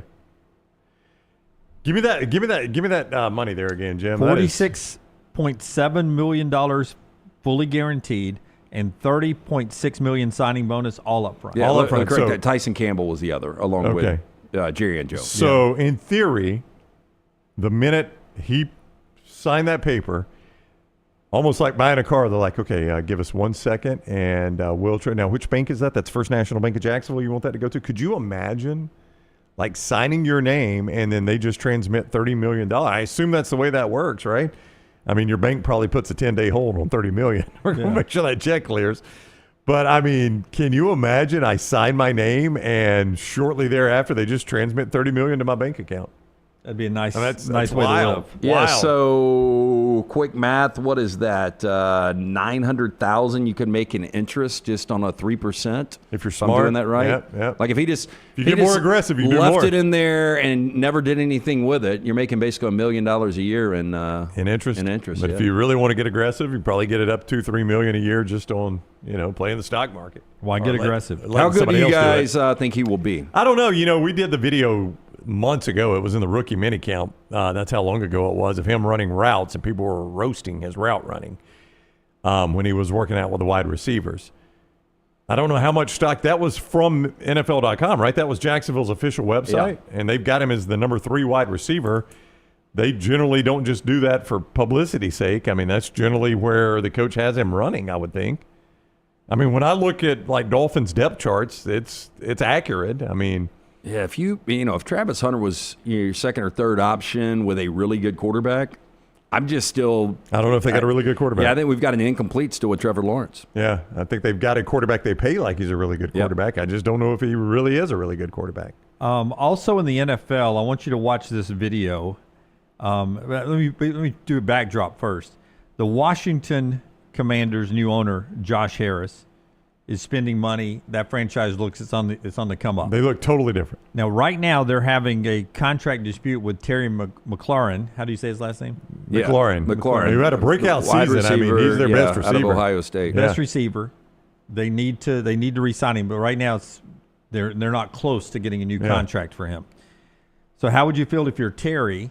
You go to the Fanatics Fan Fest, and this is going on. Josh Harris, the owner of the Commanders, is up there. Jaden Daniels standing next to him. Kid walks out of the crowd. He's got a rookie card of Jaden Daniels. And the owner's like, how much you want to sell that for? How much is it worth? And the guy goes, $2 million. And he goes, seriously, how much would you take right now for that? And he goes, well, seriously, dude, Serena Williams, $1.2 million. He's like, how much would you take for it right now? And he's whittling it down. I got $250,000 offer right now, and the Commanders owner, Josh Harris, with Jaden Daniels standing next to him, says, would you take $500,000, double what you have the offer for right now? And the dude looks around right here and says, and the guy's like, one time, do you want it or do you not want it? And he's like, yes, I'll take it. He walks up there, $500,000 on the spot. Now, here's what I would have done. $500,000, 500,000. He's wearing a man bun, Lance. I think 500 grand is going to go a long way. Yeah, I do too, but I would be like, you want to do 450 cash? Yep. Oh, how much cash you think he's walking around with? Well, I'm sure Josh Harris can pull as much cash. Yeah. He's probably not tapped out at an ATM where you've already pulled $600. I don't know how much you have in your pocket. I'll take that as the down payment, and we'll finish the rest up this afternoon. $500,000 instantly right there with Jaden Daniels standing next to you. Don't you think? How does that? There's a lot of pressure on Jaden Daniels. Is that a flex? That's what I was about to ask. How do you feel if you're Jaden Daniels? That's what I'm Jaden. Now whisper. Do you realize how many of those pass yards went to Terry McLaurin last year? Yeah. Why don't you give him that extra think $500,000? Can we get this deal done? We remember Jaden Daniels, how good he was because they got to an NFC championship in his rookie year. Yeah. But do we really remember how good he was? He was dominant at college, and I think that's another knock on Brian Kelly because they really didn't get anything out of that. But if Jaden Daniels stays healthy, I don't think there's a drop-off. There's not a sophomore slump. He's too good. Yeah, I mean, I would tend to agree with Lance. We said the same stuff about C.J. Stroud, and I don't think there was a sophomore slump with C.J. Stroud. He just had a lot of injuries around him. At the receiver spot. With the double dimension that you've got with Jaden Daniels, Yeah. I mean, almost rushed for 1,000 yards last year. Yeah, it's just we do fall in love with rookies often, and that sophomore year is tough on quarterbacks.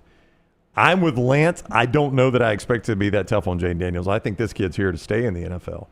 Tell us about our friends at Woodhouse Day Spa, LT. Woodhouse Day Spa, the gift of relaxation. You can get it right now. You can stop into the Summit Shopping Centers, go see Stuart and that incredible staff, beautifully renovated location up there at the Summit Shopping Centers. You can order gift cards online 24/7, birmingham.woodhousespas.com.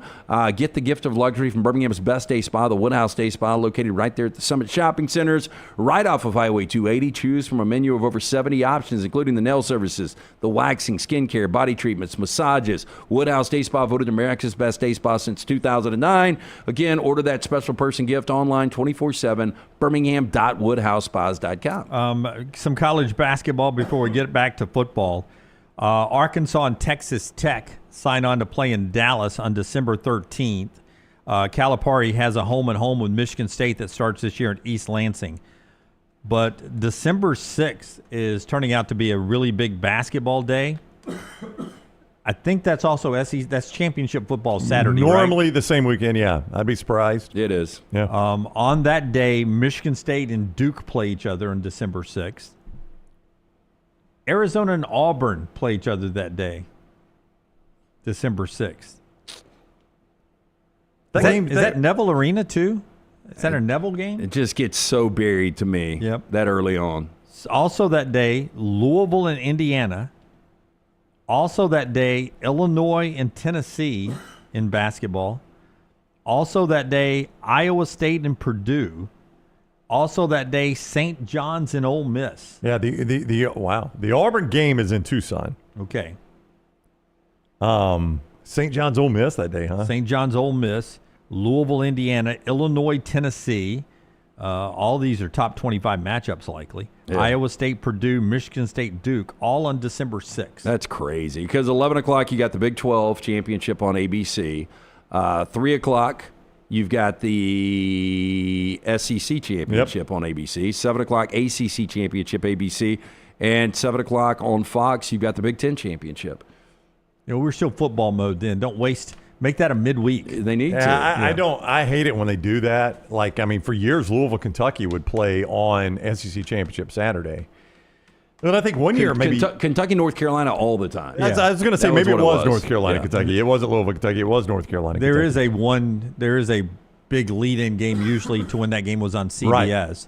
So it would not surprise me if Michigan State Duke leads in to the SEC Championship on ABC maybe. You could do some Friday night with it. Yeah. Thursday, Friday. How about Sunday? How about Monday? How about Thursday? Sunday? Yeah, how about a night we can watch it? Yeah. Yeah. I think Alabama that weekend in basketball plays UTSA on a Sunday maybe. Well, coming out of the ACC SEC Challenge? I would say at the time it was Nate Oates' biggest win at Alabama, and I could be wrong about that. But I remember you and I leaving Mercedes-Benz Stadium after an Alabama SEC championship game. I guess biggest regular season win. and they beat Gonzaga. Yeah, out in Seattle. Yeah. And that was a big upset. I don't know how much Gonzaga was favored, but they were the favorite in that game. Yeah. Say you're playing a non-football school without saying it. You scheduled that game on a championship football Saturday. That's right. And Alabama was in the championship game. They had just beaten Georgia in the championship game, and I remember you and I catching like the last 5 minutes of Chris Stewart's call. Yeah. And I mean, that was a big game for Alabama, and it just got completely lost for a lot of people because it's played on championship Saturday. All right, back to college football in just a second.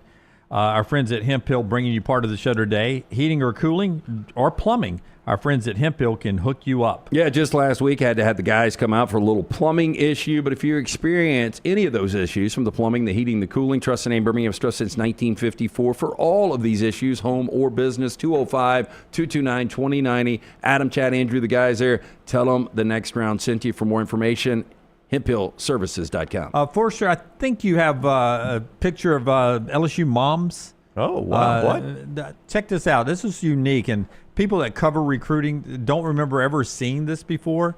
But recruits on official visits this past weekend, you always see them get into uniform.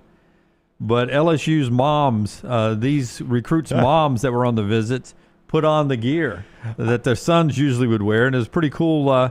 Pictures of them posing for pictures in the football gear. I know some coaches that probably would have tried to pull this back in the day on a little recruiting trip. Yeah. Just thought it was a cool sequence of pictures from LSU down there. But LSU is where I want to go in the conversation now. I remember real quick, and I just Googled the photo because I was trying to remember who the player was. It was back in the Dan Mullen days, but it was a stud player, and his dad got in the uniform with him in the picture. I don't know if y'all remember that picture. And the dad, the uniform, that's a pretty tight fit on old man. Yeah, looked good on the kid. Pretty tight fit on old man. He's not his college size anymore. He's not college size, but he had on gloves and everything. Yeah. Well, Morgan Wallen right now is famous for his walkout. Yep. The tunnel shots of him walking out with famous celebrities at different venues. Yeah, he starts the walk and the crowd goes crazy and the celebrity is waiting, and then it's always the surprise who the celebrity is. And then they walk out Peyton together. Manning a couple weeks ago. Yeah. And that was my point. Peyton was in full uniform. Tennessee volunteer uniform a few weeks ago. And even Peyton Manning to this day in that college uniform looked a little almost, what was the name brand of when you'd get it as a kid for Christmas? Oh, the bike or the hutch? The hutch. It was almost like the hutch, the fake gear that you would get for Christmas when you were a little kid. Yeah. He looked like he had a Hutch Tennessee outfit. I remember the Hutch uniform. It came in like a cube box, and you'd open it up and had everything in there. The plastic helmet. That helmet wouldn't stop. Wouldn't stop an apple falling from a tree. No. It would hurt your head, but. Even Peyton Manning didn't look the part in that uniform anymore, whether you get dads and moms doing it. But LSU, they've got a streak. And I don't know, Brown, check me. How long has it been since they won an opener? This goes back 5 years. It goes back before Brian Kelly. Yeah, I think it's been 5 years since they won, or last year maybe have been their fifth loss in a row. I'll look it up. And they've lost to UCLA along the way. Remember, Ed Orgeron went out and, those uniforms, the color of their uniforms out in L.A., and they got it handed to them, and UCLA was a more physical team. And now LSU gets Clemson in the opener. And I love this LSU team. They're my pick to win the national championship. But this is why this streak can continue and why my national champion and top quarterback in the league could look horrible on week one. LSU's rebuilt their offensive line. What is the best unit, maybe in the country, but it's the best unit on that Clemson defense? Oh, yeah, Peter Woods and that defensive line. Yeah. So now you've got maybe the best defensive line in college football going up against a rebuilt LSU offensive line. Yeah, and tell me, in game one, is LSU going to be able to run the football effectively to take a little heat off of Nussmeier? If your offensive line is rebuilt and not up to speed in game one, there's no shakedown cruise, as we talked about. You're going against the country's best defensive line. On the road, by the way. And the problem there, do you lose a lot of confidence? So you give up, 7-8 sacks in game one, and the offense is held to 14 points, and you lose. You just wonder what direction that goes. You're having to do it on the road, Jim, where your line's going to have to communicate with one another in a hostile environment in the other Tiger Stadium. That is going to be, or I guess that's Memorial Stadium up there. The other Death Valley is what I should have said. That is going to be a difficult spot for them to have to open up against a defensive line like that. And I know we got time to break the game down, but when you just look at things that can be bad matchups, when you've got that offensive line against that defensive line, that impacts pass rush can impact so many things offensively. Timing, the sacks, the overthrows, the hurried throws. He didn't have a lot of time, Gus Meyer, against Alabama last year down in Baton Rouge, and it impacted his play, I thought. Yeah, Alabama ran him out of the stadium. So, I don't think that is a bad design schedule-wise for them, unfortunately. They have not won a season opener since the great Joe Burrow led them to a national championship, and they beat the Flying EGs of Georgia Southern. That was 2019. That was the last season opener that they have won. So they lost 20, 21, 22, 23, 24. Yep. They've lost 2 to Florida State. They lost to UCLA. They lost to Mississippi State, if you remember COVID year. That's right. Mike Leach of Mississippi State ran up and down the field on Mike them. Leach's first game. Leach's first game, and we were all like, okay. Well, that West Coast is going to work great, and then the very next game they score like 3. That was crazy. It was. Because KJ Costello went like 525. Yeah, we're like, okay, West Coast works in the SEC. On the road in Baton Rouge. Yeah, that's when Orgeron had tapped out. I got my natty, got my money. Yeah, and as I remember it, they play Arkansas the next week, and they barely could score against Arkansas, but maybe I remember that incorrectly. And then, of course, they lost to USC last year. So 2 to Florida State, UCLA, Mississippi State, and USC. This is probably the best of those. Well, I'm not going to say probably. This is the best of those opponents they will have played. Clemson is better than any of those teams, and you're having to go to Clemson to play the game. Yeah, this is their most difficult. Yeah, this is the toughest of any of those 5. So in fairness, I asked the question, the same one I asked when Bruce Pearl got Auburn basketball to the Final Four, and Butch Thompson got baseball as a super regional host. LSU wins the national championship again in baseball over the weekend. Does that do anything to the fan base hunger for Brian Kelly needing to deliver this football season? I think secretly that fan base, they were excited about the hire because it was Brian Kelly and the credentials, that resume. But I think they were like, man, we really don't like this guy, but he's going to be good, so he's our guy. Yeah. And he hasn't been really good. And so I think LSU fans are like, damn, this guy's got to do something, especially in year 4. Like, how long did it take Les Miles? Les Miles won a championship in 7, right? Yeah, it was 2 years, right? Because he took over in 5. Yeah, and Ed Orgeron wins one in 19. Well, how many years was that into his? Not long. Not long. I mean, we're talking about year 4. I mean, their expectation is yours, a national championship. But I would say the same thing I said about Auburn. I think football comes with its own pressure. I really don't think success of basketball increases pressure on Hugh Freeze. I think lack of success in football increases pressure on Hugh Freeze, and that's the same I would say about Brian Kelly. LSU baseball fans assume they're going to be good in baseball, and they assume they're going to win national championships in baseball. I don't think they look at that and be like, well, why could Jay Johnson do it, not Brian Kelly? I just think they look at Brian Kelly and say, why is he not doing it? But Jay Johnson did it with only 12 players back. I get it. 10 through the portal, couple through JUCO, the rest through recruiting, and he rebuilt a national champion. If you tell me, like Nick Saban winning a national championship there, okay, get it. But if you tell me Les Miles and Ed Orgeron can do it and Brian Kelly never does, that will just blow my mind. It will be shocking. Yeah. Tough opener, man. It's bad difficult. matchup, D-line against a rebuilt offensive line.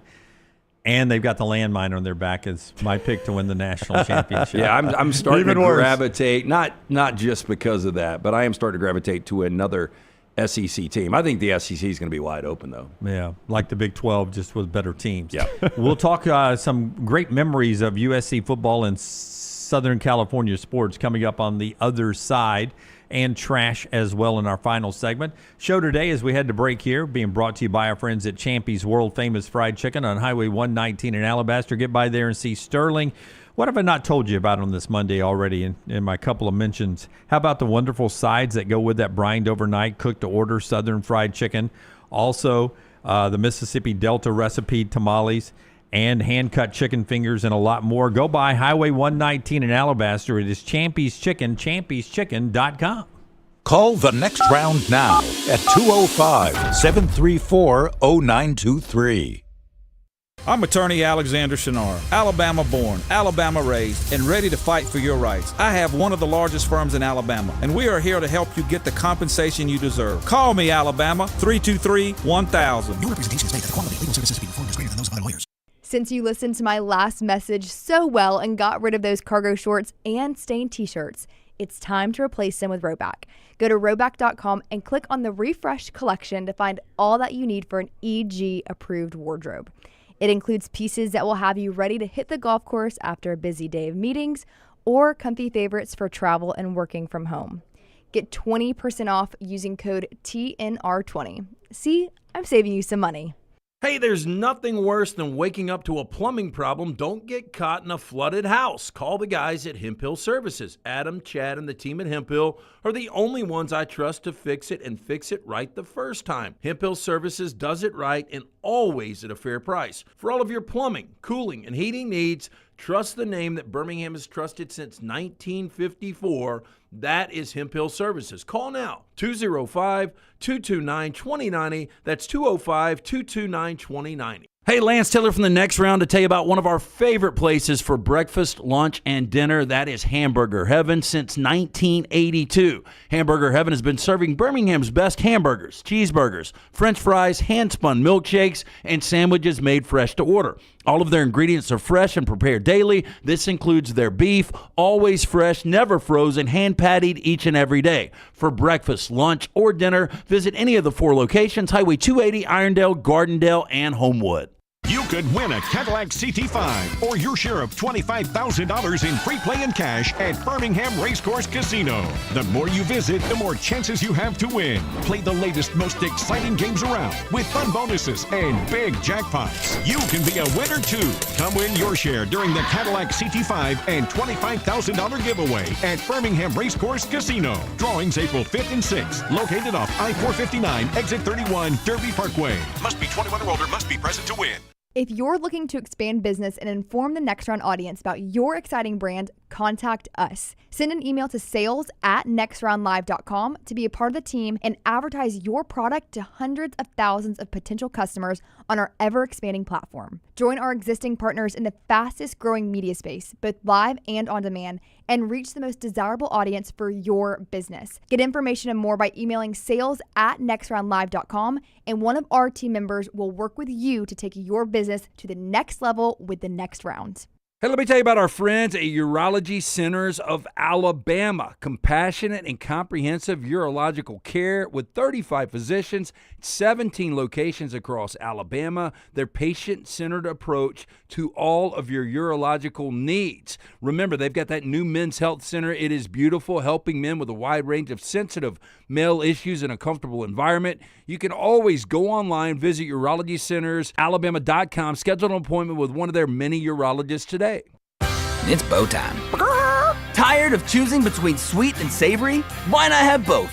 Introducing Bojangles' new chicken and bowberry waffles. The bold Cajun chicken filet you love, now drizzled with a bowberry honey glaze and sandwiched between 2 warm waffles. Which means your favorite meal of the day just met your new favorite dish. And lucky for you, it's served all day. But it's only here for a limited time, so try chicken and bowberry waffles at Bojangles today. It's bow time. I'm attorney Alexander Shunnarah, Alabama born, Alabama raised, and ready to fight for your rights. I have one of the largest firms in Alabama, and we are here to help you get the compensation you deserve. Call me, Alabama, 323-1000. Your representation state that the quality of legal services to be performed is greater than those of other lawyers.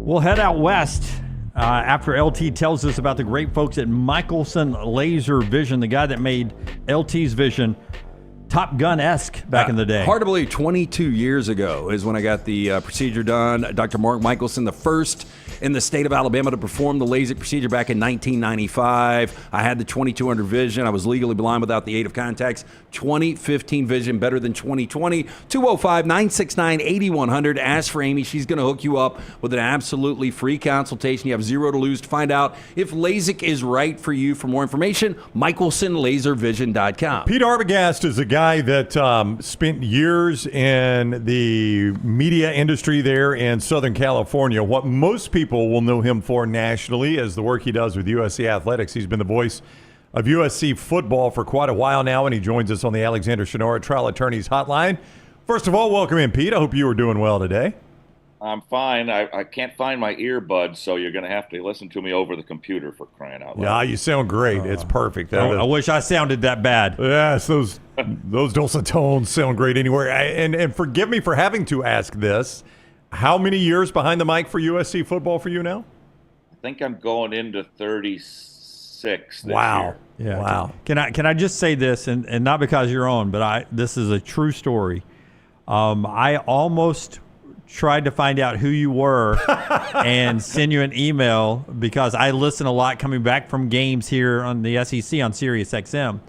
And your style, your broadcast was so tight, and I loved the way you did play-by-play that it moved me so much one night that I almost I didn't do it, so it was one of those I almost said thank you, but I just loved the way you did the game, and the whole broadcast just seemed so Southern California, but so tight. As you know, you're listening to so many other play-by-play guys when you're traveling. It just sounded so fantastic.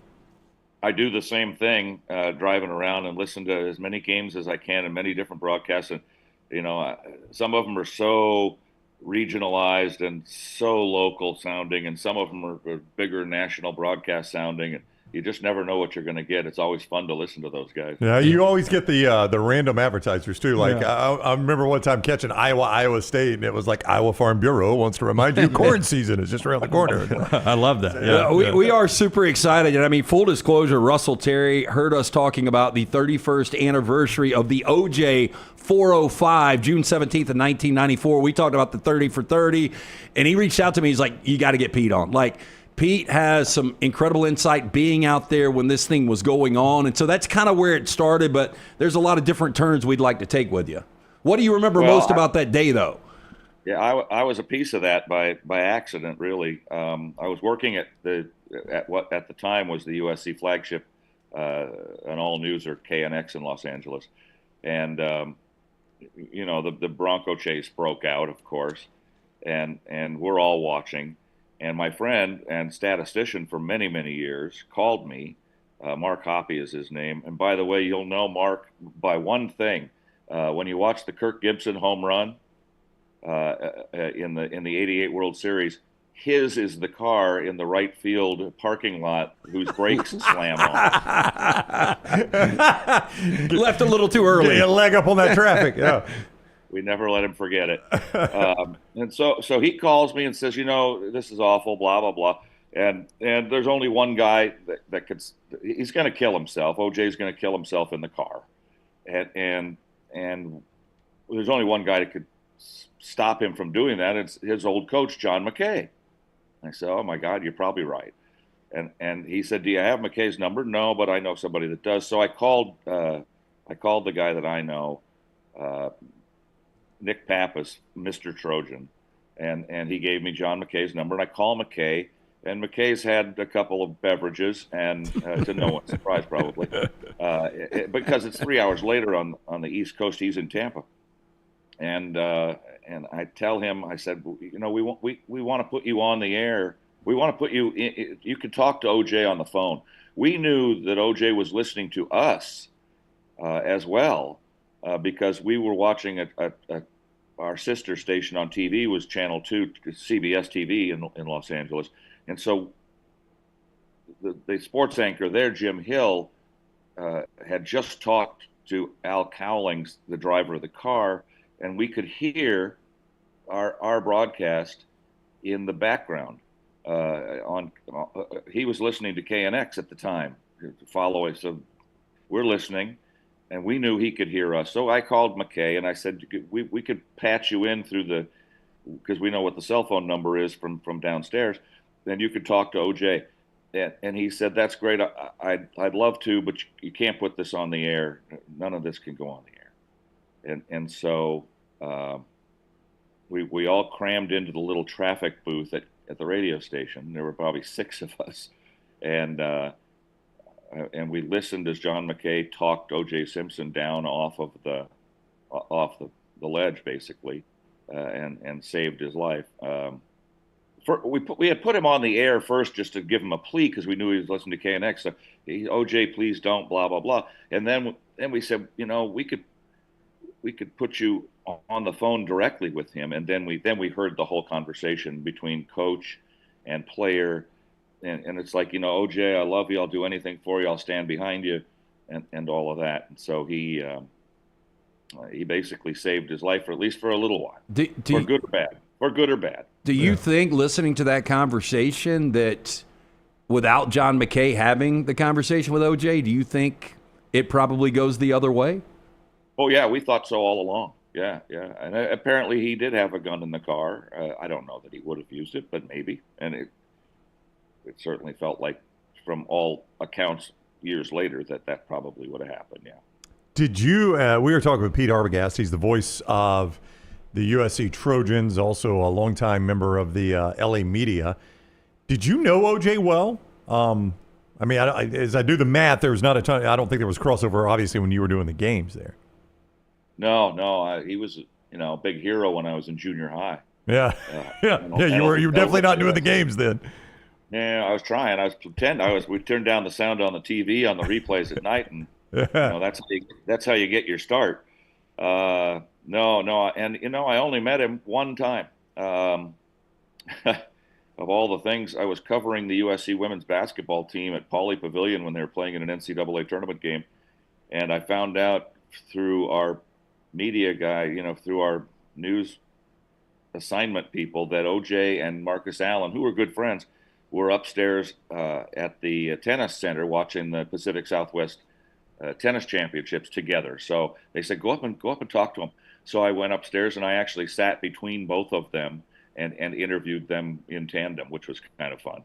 So, I mean, you grew up in the LA sports scene. I didn't watch. My guy here, Jim Dunaway, to my left, who left over here. He watched the what was the HBO Showtime of the Lakers?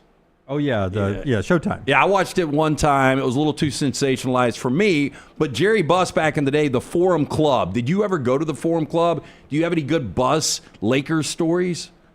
Yeah, I didn't watch the show because I had heard the way that it treated Jerry West, and I didn't.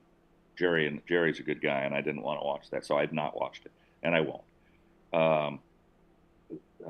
Was I ever in the Forum Club? Yeah, one time as a member of the press.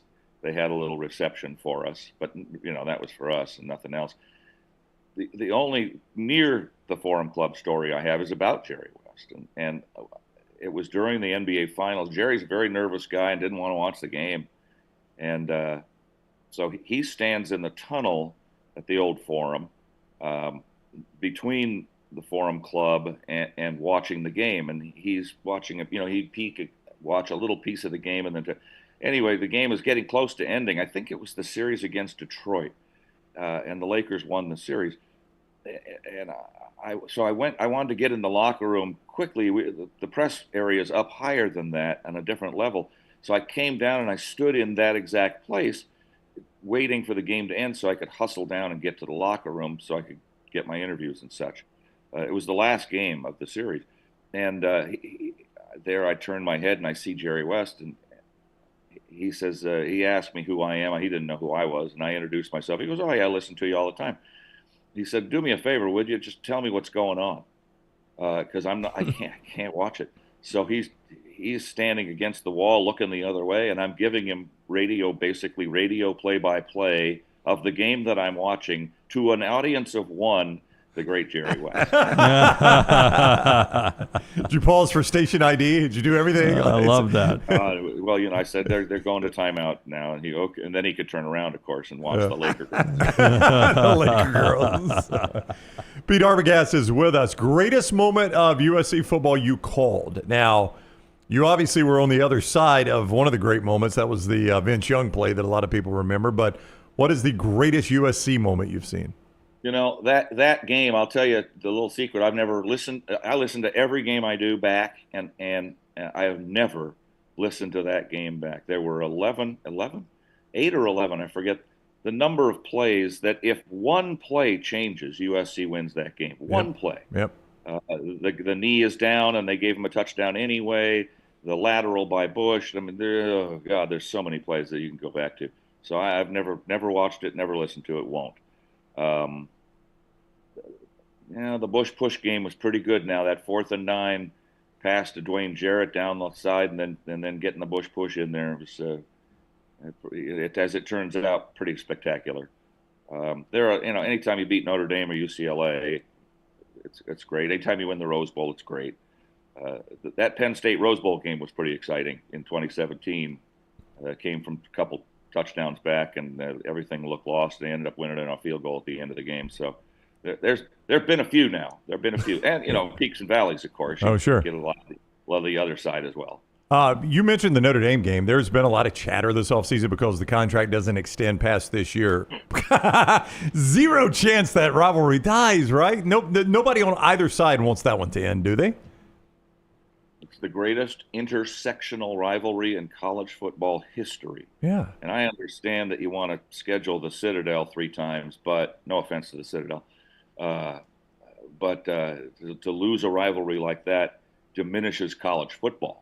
Not just USC and Notre Dame, it diminishes college football. That's a game that everybody, no matter how crappy the teams are, everybody watches that game in October in South Bend or in November in Los Angeles. Everybody watch. You guys watch it. Everybody watch it. Yeah, we watch them all, but yes, that is one of them that that definitely resonates with me. Yeah. Listen, I'm a first-generation broadcaster. My dad just recently passed.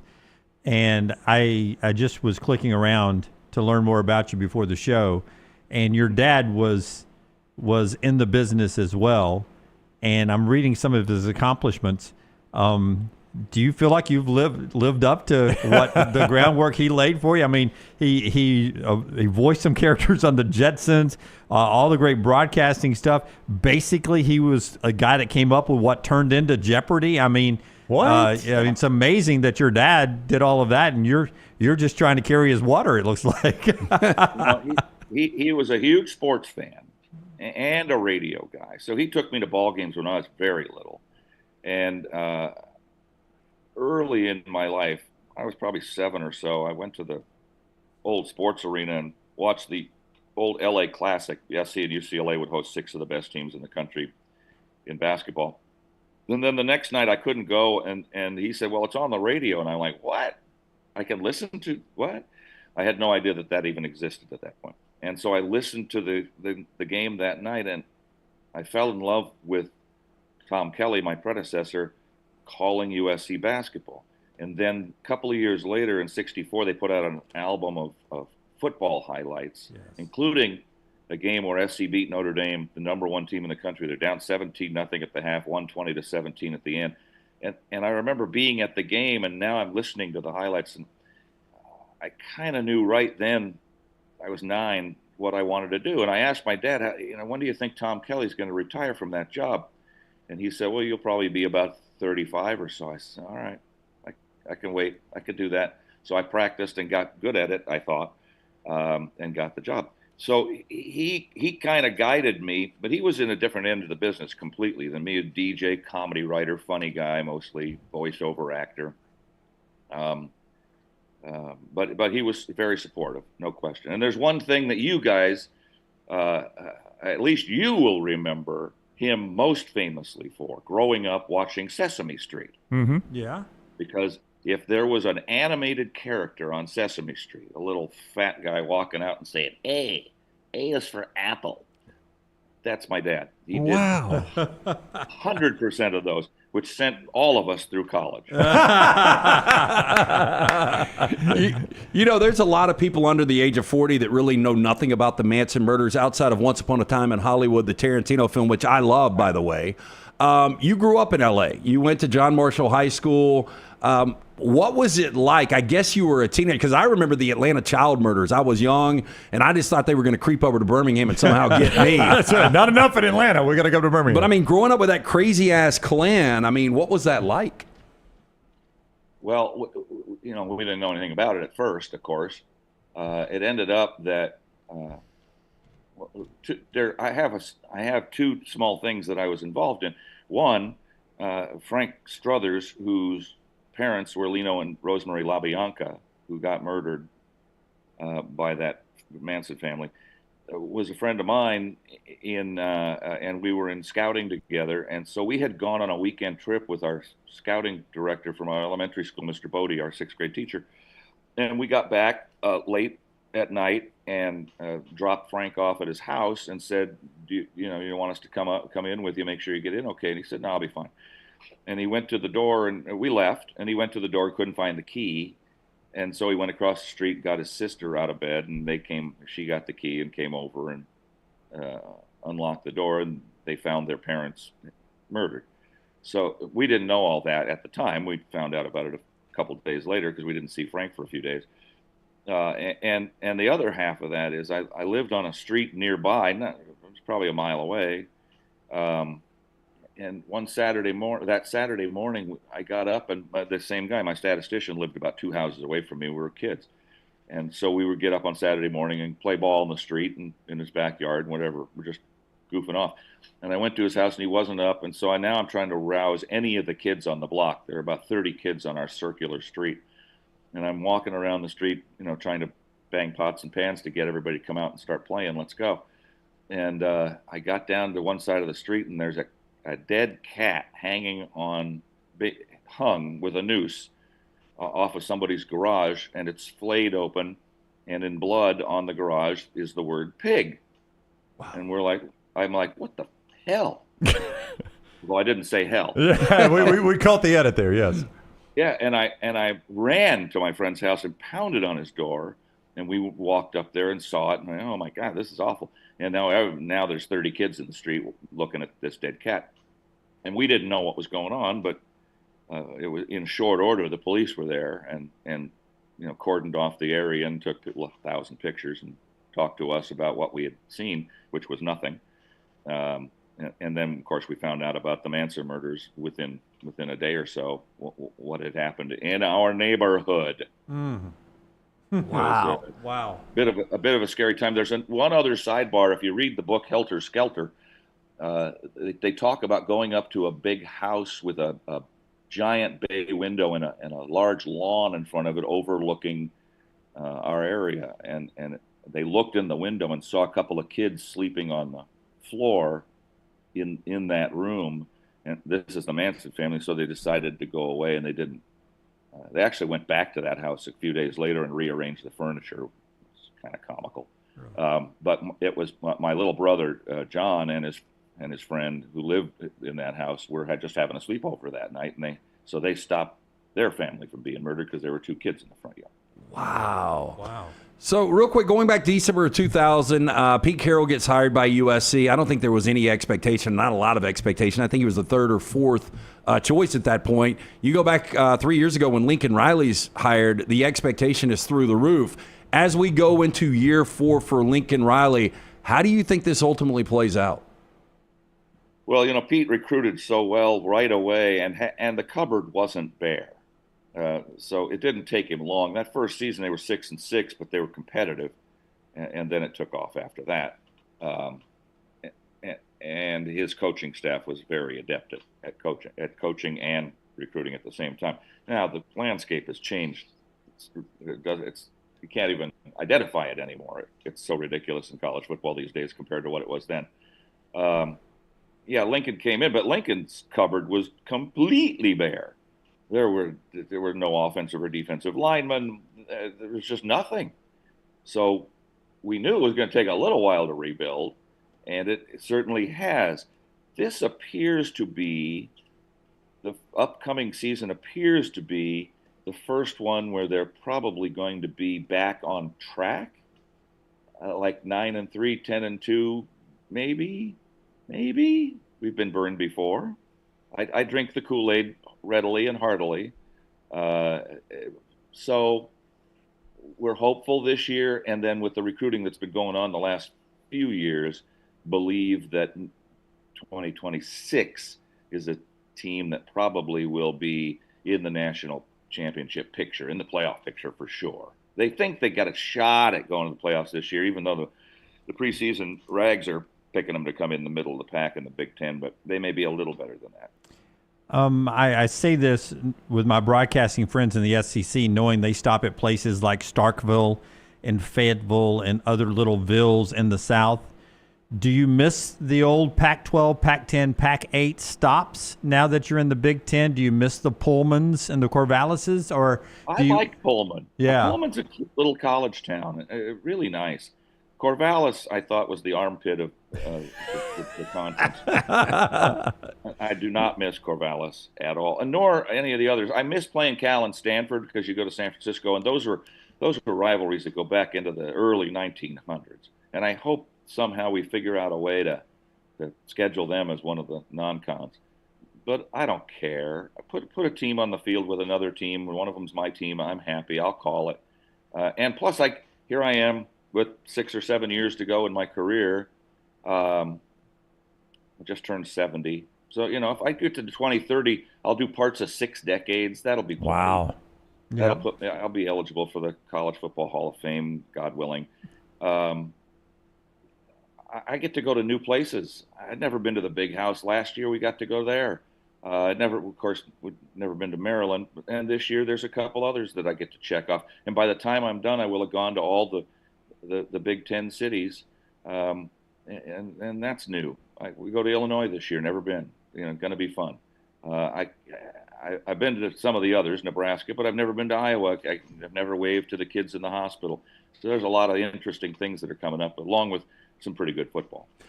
Back to where we started on the 405. I try to tell people around here we've got a Highway 280. The traffic's awful. 405, it doesn't matter the time of day. But in your 5+ years, or 5 decade plus of doing broadcasting, have you ever been late to a broadcast because of traffic?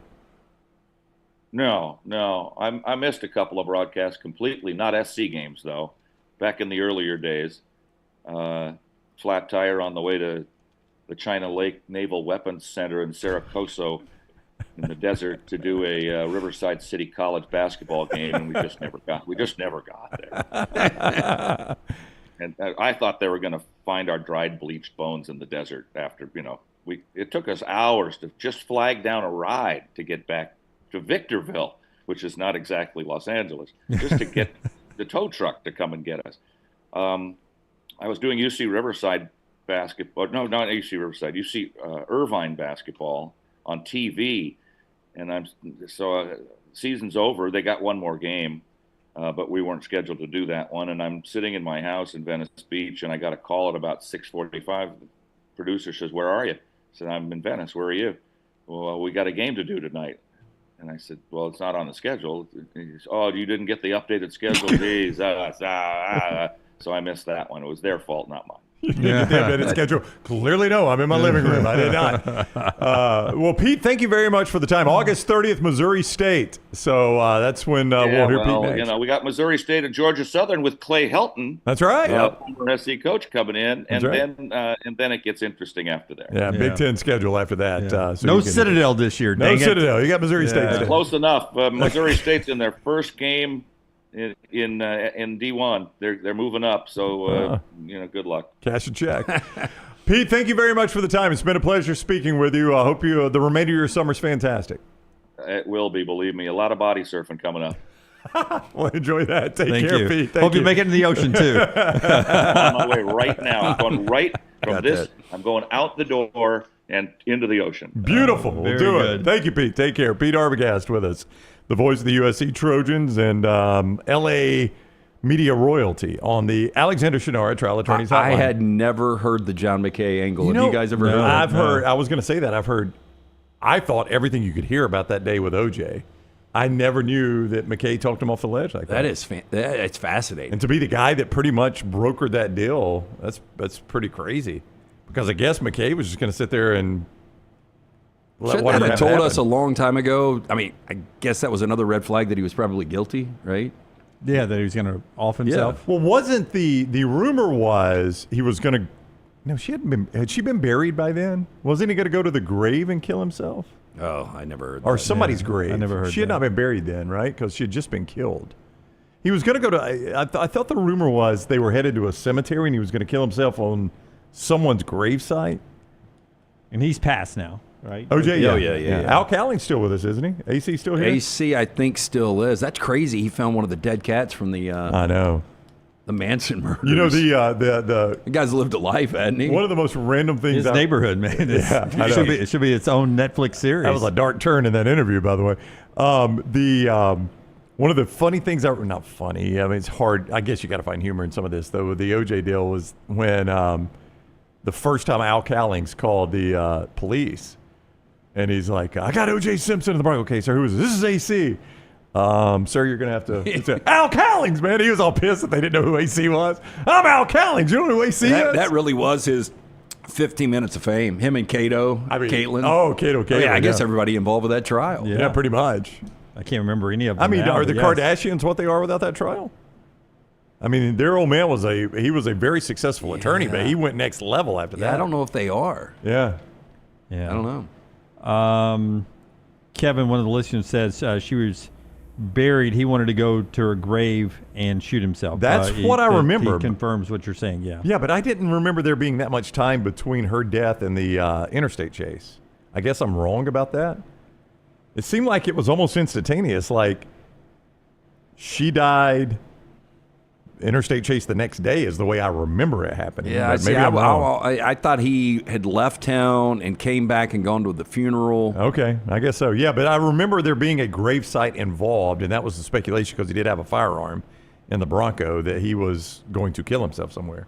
So good for John McKay. I mean, you can say what you want, but John McKay at the time didn't know everything that had happened. Pete said he was 3 or 4 cocktails deep. Yeah, I mean, John McKay shaking off 3 or 4 cocktails, talk a guy off the ledge.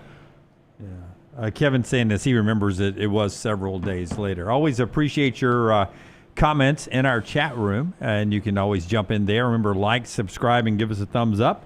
Anybody reacting to the interview there? I mean, just one of those great voices. I know I'm a geek that still listens to play-by-plays on radios, and but when I'm traveling, man, it's my favorite part of going to games is.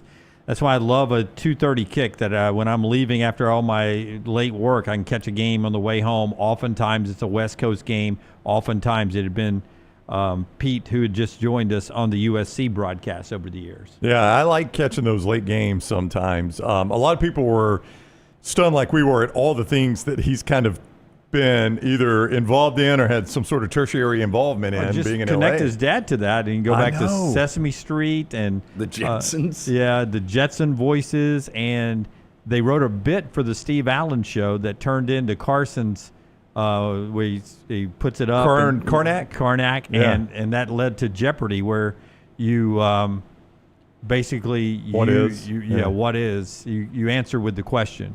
You give the answer and answer with the question. See, I never knew those two were connected. I remember the Karnak thing, and he would say like Jim Dunaway, Lance Taylor, Ryan Brown, and then he'd open it and pull out, what are 3 guys that don't know anything about sports or something. I mean, they were funnier than that. I was just having to do that one on the fly.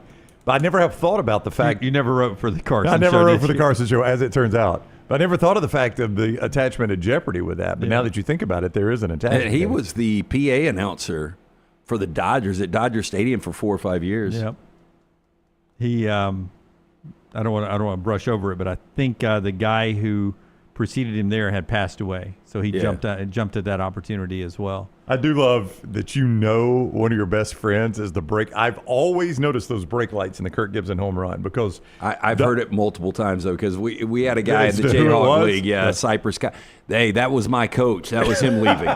So I wonder how many people have gotten that. Yeah, I've always noticed those brake lights because Dodgers fans are notoriously late arrivers and early departers, and one of maybe the greatest moment in Dodger history. Maybe. It is. The one thing you can see is a car leaving the parking lot and he slams on his brakes. That's our show today. We appreciate you guys being with us. We're back with you tomorrow at 9 a.m. Central Time. Don't forget, a brand new Meltdown comes your way today at 2 o'clock Central Time, live and in living color.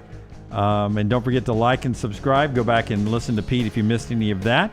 And check everything out on social media at Next Round Live. Taylor with another great graphic we'll get into tomorrow about the last 5-year winning percentages in college football in the SEC against ranked teams. You'll want to go see that. Amazing numbers there, good or bad, depending on which side of the slate you're on there. Fun time in college football. We get our countdown to the precipice of the top 10 tomorrow, right? Precipice is the edge. We'll be on the edge of the top 10. We'll be on the edge of the top 10 at number 11 tomorrow after a couple of Big 12 teams. BYU, the favorite to win the Big 12, according to you guys, at number 12 today in the poll. Until next time, God bless you and God bless America.